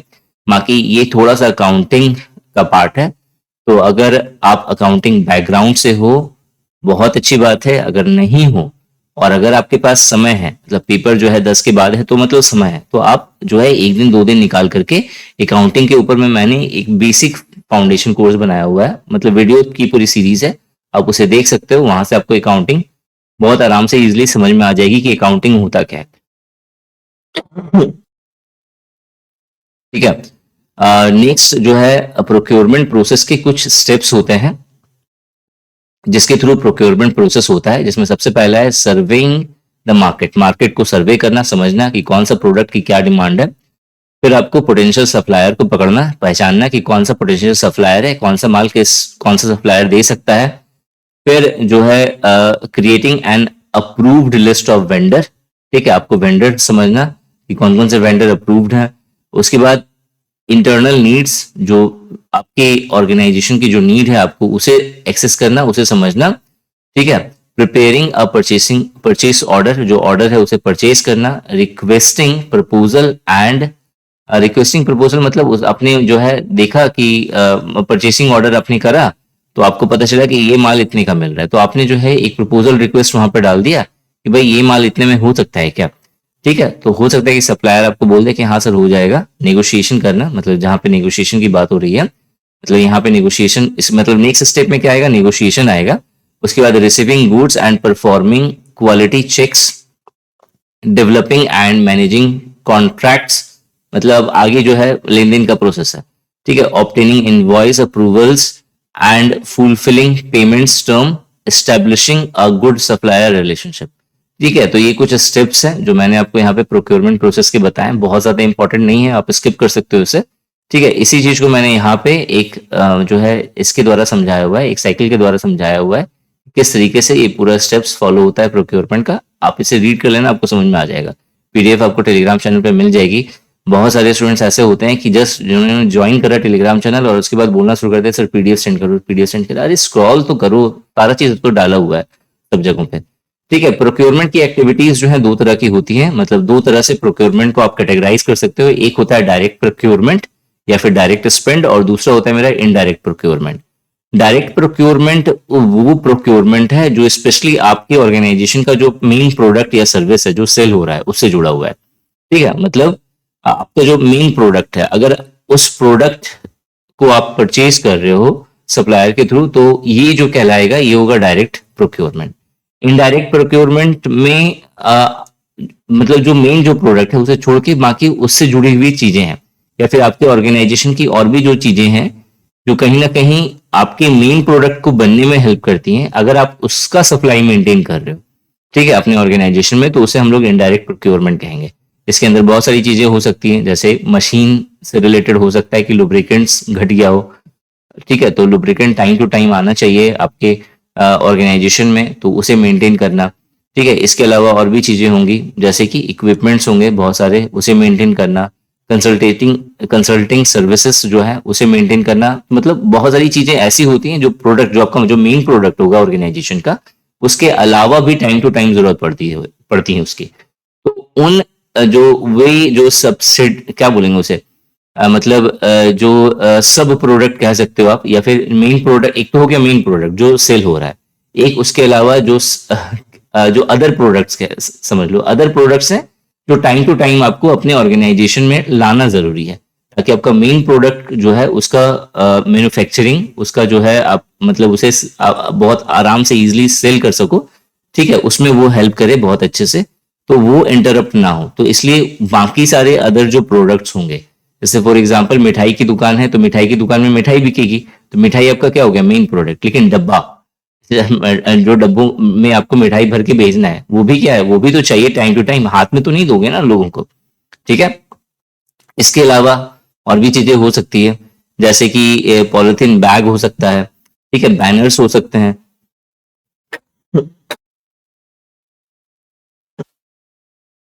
तो ये सारी चीजें, ठीक है, इसे मेंटेन करना, ये हो गया मेरा इनडायरेक्ट प्रोक्योरमेंट। प्रोक्योरमेंट साइकिल एक बार देख लेना। नेक्स्ट आते हैं हम लोग इन्वेंट्री मैनेजमेंट पे। देखो बेसिकली इन्वेंट्री क्या होता है, इन्वेंट्री जैसे आपका जो ऑर्गेनाइजेशन है इसके अंदर जितने सारे प्रोडक्ट हैं जिसका सर्कुलेशन बन रहा है, जो मतलब जो सप्लाई भी हो रहा है, जिसे आप बेच भी रहे हो, या फिर उनसे उसके सपोर्ट में और भी चीजें होंगी, जैसे आपको बार बार टाइम टू टाइम मंगवाना पड़ता होगा, उसका स्टॉक मेंटेन करके रखना पड़ता होगा, तो इन सभी चीजें, ये सभी चीजें जो भी माल होगा, मतलब एक बिजनेस का के अंदर जो भी माल होगा या एक शॉप के अंदर जो भी माल होगा, ठीक है, वो सभी चीजें इन्वेंट्री कहलाती हैं, ठीक है। Inventory is defined as the sum of raw materials, fuels, lubricants, spare parts, maintenance, consumable, semi-processed materials, finished goods or stock at any given point of time। मतलब एक पर्टिकुलर टाइम पर आपके पास आपके बिजनेस को चलाने के लिए सारी गुड्स और सारी सर्विसेज, चाहे वो मेन प्रोडक्ट हो चाहे वो सब प्रोडक्ट हो, उन सभी चीजों का स्टॉक एक साथ मिलकर के क्या बनता है, इन्वेंट्री बनता है। क्लियर हो गया। बहुत चीज, मतलब बहुत इसके अंदर कुछ 30 मार खान वाली चीजें आपको नहीं पढ़नी है। इन्वेंट्री है तो ऐसे बहुत बड़ा टॉपिक, ठीक है, लेकिन इन्वेंट्री मैनेजमेंट में मतलब आपको पढ़ना है कि इन्वेंट्री को कैसे मैनेज करते हैं, ठीक है। तो इन्वेंट्री मैनेज करने की कुछ सिंपल से स्टेप्स हैं, जैसे अगर आप अच्छे से फॉलो करोगे तो बहुत आराम से जो है मेंटेन हो जाएगा। मैं आपको यहाँ पे चीजें शॉर्ट में समझा दे रहा हूँ, बाकी आप इसे एक बार रीड कर लेना, इस पीडीएफ को एक बार रीड कर लेना, आपको समझ में आ जाएगा। अगर पेपर में क्वेश्चंस आए तो आप यहाँ पे आराम से गेस कर सकोगे कि क्या इसका आंसर होगा। देखो जब भी हम लोग इन्वेंट्री मैनेजमेंट की बात करेंगे तो इसका जो प्रोसेस होगा वो कुछ स्टेप्स में फॉलो होता है, ठीक है। यहाँ पे स्टेप्स मैंने लिख दिए, आपको इसकी जो पीडीएफ दिखेगी वहां पे पीडीएफ में ये स्टेप्स मैंने मेंशन नहीं करा हुआ है, तो आप इसका स्क्रीनशॉट ले सकते हो, या फिर अगर आप ऑलरेडी पीडीएफ मैंने अवेलेबल करवा दी है टेलीग्राम चैनल पे, तो अगर आपके पास है तो इसे लिख लो कहीं पे, ठीक है। तो ये कुछ स्टेप्स हैं जो आपको फॉलो करने पड़ेंगे इन्वेंट्री मैनेजमेंट के अंदर। जो पहला है इसके अंदर वो है एसेसिंग इन्वेंट्री नीड्स, जो इन्वेंट्री जरूरत है आपकी, ठीक है, मतलब जो स्टॉक में जो स्टॉक ऑलरेडी है या फिर जो डिमांड में नहीं है, आपको उससे मतलब नहीं है, आपको किससे मतलब है, जो डिमांड में है प्रोडक्ट, ठीक है। तो आपको क्या करना पड़ेगा, उसे एक्सेस करना पड़ेगा, आपको वो नीड समझनी पड़ेगी कि कौन सी इन्वेंट्री, कौन सा स्टॉक जो है या कौन सा प्रोडक्ट जो है जिस उसकी नीड है आपको, ठीक है। तो पहला जो स्टेप है इन्वेंट्री मैनेजमेंट का वो ये है कि आपको इन्वेंट्री की कौन सी नीड है, कौन सी इन्वेंट्री जरूरत पड़ेगी आपको, आपके मतलब आपको सेल करने के लिए जो जरूरत है वो कौन सी इन्वेंट्री है, वो आपको एक्सेस करना पड़ेगा, वो आपको समझना पड़ेगा। दूसरा सोर्सिंग एंड रिसीविंग गुड्स, ठीक है। अब जैसे ही आपको पता चल गया कि इस इन्वेंट्री की जरूरत है तो आप क्या करोगे, सप्लायर को कांटेक्ट करोगे और फिर उससे फिर बात करोगे कि भाई कि मुझे ये सामान चाहिए, ये माल चाहिए, आपको इतने दिन में डिलीवर करना होगा, ठीक है। फिर बाकी कॉस्ट वॉस्ट का पता करोगे, 3-4 जगहों पे कुछ मोल मुलाई करोगे, जिसे हम लोग क्या कहेंगे,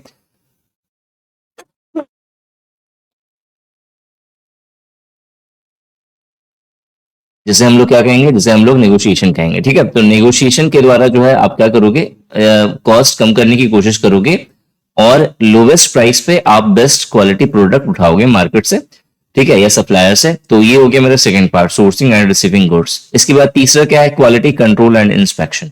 आप क्या करोगे, जब माल आ जाएगा तो आप उसकी क्वालिटी चेक करोगे कि बस दिया तो सही है ना, ऐसा नहीं कि बोला उसने कुछ और दे दिया कुछ और। ठीक है, तो वो चीज आप देखोगे। उसके बाद चौथा है ऑर्गेनाइजिंग एंड स्टोरिंग। ठीक है, आप क्या करोगे, जो माल आया है उसे ऑर्गेनाइज करोगे, स्टोर करोगे उसे। ठीक है, और फिर जो नेक्स्ट स्टेप होगा 5वां नंबर का, वो होगा रेगुलर ऑडिट। आप टाइम टू टाइम ऑडिट करते रहोगे कि जो इन्वेंट्री आपने मंगा के रखी है, जो के स्टॉक में है, वो कितनी है, कितना सेल हुआ है। ठीक है, कौन कौन से बचे हुए हैं, कौन कौन से बिक नहीं रहे हैं, इन सबका आप रेगुलर ऑडिट करते रहोगे। और उसी के अकॉर्डिंग फिर रेगुलर सप्लाई एंड ऑर्डर फिर आपको क्या करना पड़ेगा, करते रहना पड़ेगा। ठीक है, मतलब जो माल बिक रहा है वो आपको उसे क्या करना है, ऑर्डर करना है। ऐसा नहीं कि पूरा उठा लिया एक बार में, नहीं, आपको एक मिनिमम अमाउंट जो जिससे आपका जो है ना मतलब सेल जो मतलब फ्लो जो होगा सप्लाई का वो बना हुआ रहे, वो मेंटेन होता रहे। ठीक है, उस तरीके से आपको रेगुलरली सप्लाई एंड ऑर्डर को जो है मेंटेन करके चलना है। उसके बाद 7वां नंबर का जो स्टेप है वो है मॉनिटरिंग कॉस्ट कंट्रोल। ठीक है, बहुत बार क्या होता है कि प्राइसेस मतलब जब आप एक सप्लायर के साथ जो है आप इंगेज हो जाते हो तो वो सप्लायर का भी भाव बढ़ जाता है। ठीक है, उसे लगता है कि भाई ये बार बार मेरे से माल उठा रहा है, तो कोई भी प्राइस ऐसे चेप दो तो वो क्या करेगा, वो मान लेगा, तो उसमें उसका तो प्रॉफिट हो जाएगा लेकिन आपका नुकसान हो जाएगा। तो आपको हमेशा जो है जो क्या मार्केट में प्राइस चल रही है उस प्रोडक्ट की, वो आपको पता करते हुए रहना पड़ेगा। मतलब पता करके रखना पड़ेगा कि हाँ भाई इसका एक्चुअल में इतना है जो बाकी सप्लायर दे रहा है। ठीक है, अगर आपको आपका सप्लायर उसे कम प्राइस पे देने के लिए तैयार है तो ठीक है, हैप्पी हो गए आप। लेकिन जहां उसने ज्यादा करा तो वहां पे तुरंत क्वेश्चन मार्क होना चाहिए, भाई ये माल तो मुझे इस सप्लायर के द्वारा इतने में मिल रहा है, फिर आप ऐसे क्यों कर रहे हो, ताकि वो भी जो है सीधा रहे। ठीक है, तो मॉनिटरिंग कॉस्ट कंट्रोल हमें यही बताता है। और फिर 8वां नंबर का है सप्लायर रिलेशनशिप। सप्लायर के साथ एक रिलेशनशिप बिल्ड करके चलना है। ठीक है, तो ये कुछ स्टेप्स हैं जिसके द्वारा जो इन्वेंट्री मैनेजमेंट जो है वो प्रोसेस्ड होता है। ठीक है, बाकी इस जब पीडीएफ को आपको रीड करोगे तो आपको समझ में आ जाएगा। नेक्स्ट है मेरा इंफ्रास्ट्रक्चर मैनेजमेंट। देखो, बेसिकली इंफ्रास्ट्रक्चर मैनेजमेंट में सबसे पहले आपको समझना पड़ेगा इंफ्रास्ट्रक्चर क्या होता है। तो किसी ऑर्गेनाइजेशन के अंदर इंफ्रास्ट्रक्चर वही सारे एसेट होते हैं जो कहीं ना कहीं किसी ना किसी तरह से जो प्रोडक्ट होगा ऑर्गेनाइजेशन का मेन प्रोडक्ट या जो मेन सर्विस है उसे सपोर्ट करेंगे। इसके अंदर कुछ भी आ सकता है, जैसे बिल्डिंग हो गया ऑर्गेनाइजेशन की, साइट हो गया, ट्रांसपोर्ट हो गया, वाटर सप्लाई हो गया, पावर सप्लाई हो गया, टेक्नोलॉजी हो गई, कुछ भी जो किसी भी तरह का एसेट जो ऑर्गेनाइजेशन का जो मेन प्रोडक्ट है या मेन जो सर्विस है उसे वो सपोर्ट कर रहा है, उसके प्रोडक्शन में वो हेल्प कर रहा है, तो वो इंफ्रास्ट्रक्चर हो गया। ठीक है, तो इंफ्रास्ट्रक्चर का जो मैनेजमेंट होता है उसके दो एस्पेक्ट होते हैं। दो कारणों से इंफ्रास्ट्रक्चर को मैनेज किया जाता है। पहला जो रीजन है वो ये कि जो रिसोर्सेस होंगे, ठीक है, वो रिसोर्सेस ऑप्टिमम लेवल पे यूटिलाइज हो सके। यूटिलाइज का मतलब वेस्टेज जो है मिनिमम हो। ठीक है, और मतलब जो भी चीजें यूटिलाइज हुई हैं वो मैक्सिमम इफिशियंसी के साथ हो। ठीक है, ये। और दूसरा जो है सेकेंडली जो इसका जो मेन पर्पस होता है मैनेजमेंट का वो ये होता है कि जो इंफ्रास्ट्रक्चर है वो अपनी पूरा जो इफिशियंसी है उसका वो हमेशा मेंटेन रहे।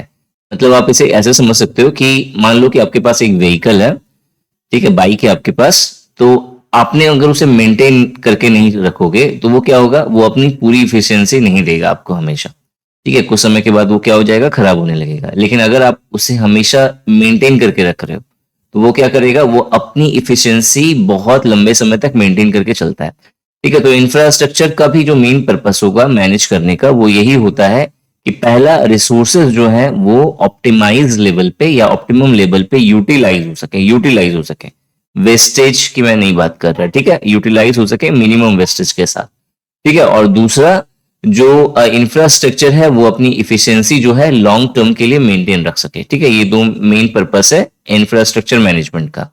बाकी इसके अंदर आता कौन कौन सा प्रोसेस है, planning, designing, implementing, maintaining the essential structure and facilities needs. Read कर लेना, कुछ स्पेशल नहीं है यहाँ पे।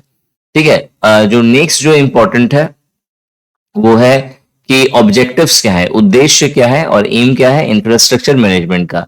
तो जो प्राइमरी एम है इंफ्रास्ट्रक्चर मैनेजमेंट का वो ये है कि ऑर्गेनाइजेशन का जो मेन एसेट है, ठीक है, जो मेन रिसोर्स है वो इफिशिएंटली काम करे लंबे समय तक, और जो ऑपरेशनल जो भी वर्किंग है, जो ग्रोथ हो रहा है या ओवरऑल जो ऑब्जेक्टिव्स हैं या जो ओवरऑल आप समझो कि इस तरीके से ओवरऑल जो गोल होगा ऑर्गेनाइजेशन का वो जल्दी से जल्दी आसानी से सही तरीके से जो है वो क्या हो सके, अचीव किया जा सके।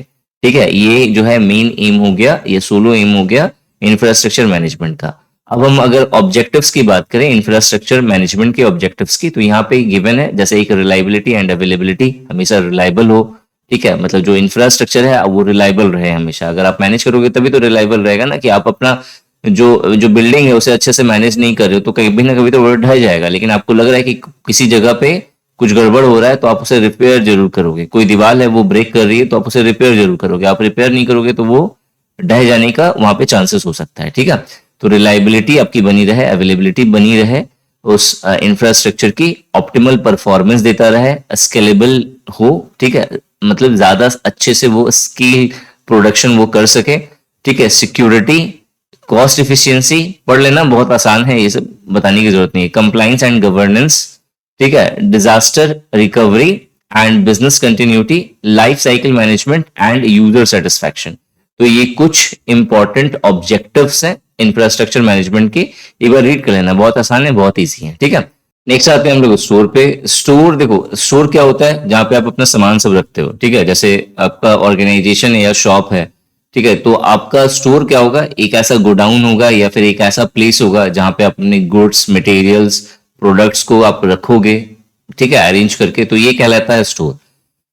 ठीक है, स्टोर मैनेजमेंट के कुछ एस्पेक्ट्स हैं, कुछ कारण है, मतलब कुछ प्रोसेस के थ्रू जो है आप स्टोर को मैनेज करते हो, जिसमें एक है इन्वेंट्री कंट्रोल। इन्वेंट्री मतलब जो माल होगा उसे उसे आप कंट्रोल करके रखोगे, ये नहीं कि पूरा माल एक ही तरह के स्टॉक से जो है पूरा का पूरा अपना स्टोर जो है भर लिया, वो चीज नहीं। इन्वेंट्री कंट्रोल होगा।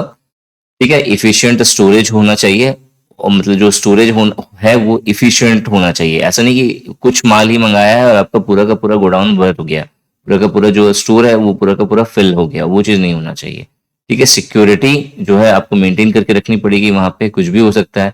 ठीक है, ऑर्डरलीनेस मेंटेन करना पड़ेगा, कौन सा सामान कहाँ पे है आपको टाइमली जो है वो मिल जाना चाहिए। ऐसा नहीं कि आप ढूंढने बैठो और पता चला कि 2 दिन निकल गया है, आपको वो सामान ही नहीं मिला कि आपने मंगा के रखा कहाँ पे है, वो चीज नहीं होना चाहिए। रिप्लेसमेंट प्लानिंग होनी चाहिए, कॉस्ट इफिशियंसी होनी चाहिए, टेक्नोलॉजी यूज होना चाहिए। देखो बहुत इजी चीजें हैं, प्रैक्टिकल चीजें हैं, तो एक बार रीड कर लोगे तो बहुत है।